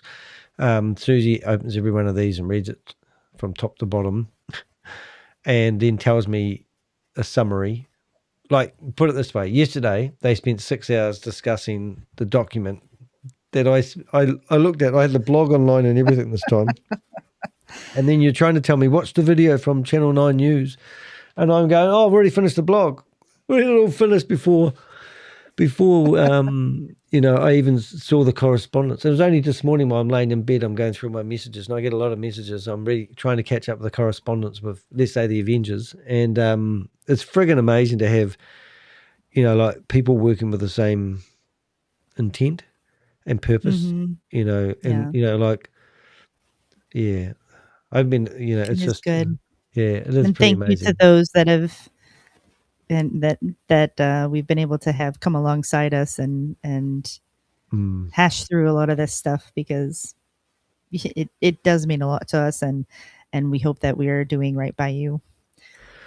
Yeah, and people don't realize that we have had people help us who are, they can't speak because the things that we mentioned earlier on, the professional people, but the time that and energy they've spent, and not only to help themselves, but to stop this, Yeah, I and think, so if you go to the hearings, this is one last piece. If you go to the hearings tab, there is a hearing that's coming up this week on the 28th.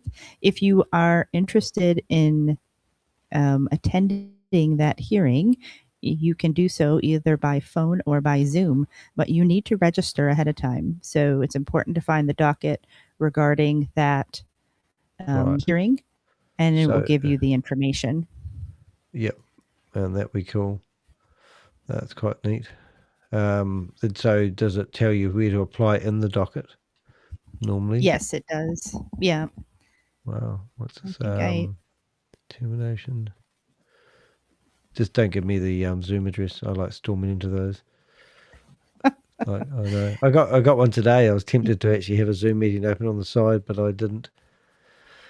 I don't know how to find that. So there must be a way of getting access to that.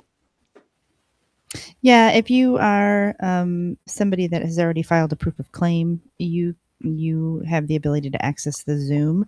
If you are anybody else, you can only dial in via phone. Well, good thing about if he has spent a lot of this money on lifestyle marketing, there's got to be some money in that, surely. But when you add up all those houses and all those cars, and you get to $20 million, it's just a drop in the bucket, and not compared to 400 million now. Yeah. But even if we said 400 million, and the minimum investment was 100, and we think we worked out the other day the minimum investment was over 200,000 with what we have to look at, which I can't say. But if there's any updates, going to happen, remember we actually told Homeland Security that Christopher had been charged before they knew about it. Yes. So we do get intel from other people, and also we have a lot of professional, and I'll say wealthy people as well, who are professional, who've done really well, who don't really need to spend their time and energy probably helping us with this sort of stuff. But there's a lot of guidance out there. I can ring up people and ask questions that I don't know. I mean, we've got something going down at the moment in the chat room. I've asked somebody else who's very good with legal stuff to give us a second opinion on something that's gone down in the last 24 hours. So don't be a stranger. We're here to be a friend. We try to keep it anonymous as much as we can. We're not perfect, but we do respect people's privacy, and we understand where you're coming from. But don't let this eat you out. Use it to make yourself a better version of yourself. I think that's about it. What do you reckon? 100%. Yep, I think we've done the dash. Done the dash. Thank 3 you, hours and 27 minutes of my life I'll never get back, as I often say. But that's thank you very much to Susie for helping me read that. Thanks for popping up on stage. I've Thanks enjoyed for having today. me on again. No, always welcome. Always welcome. You're like my wee person on the shoulder who talks to me. I have good people and bad people. She's a good person. But yeah. But it is really cool. I don't know. I haven't got any lives planned at the moment. I might have a day off tomorrow.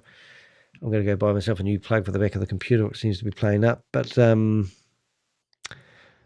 yeah, we want you to reach out to us. That's what we really want, especially if you've got crypto addresses. Timelines are really cool. It doesn't even have to be, it doesn't have to put a name to it as such, but it does help. But if you do put your name, we're not going to put it on the screen. But yeah, by all means. All right. Love you all. Thank you very much for having me. And I'll rebroadcast this in about at some time later on today. So see you in the next one. Thanks for watching.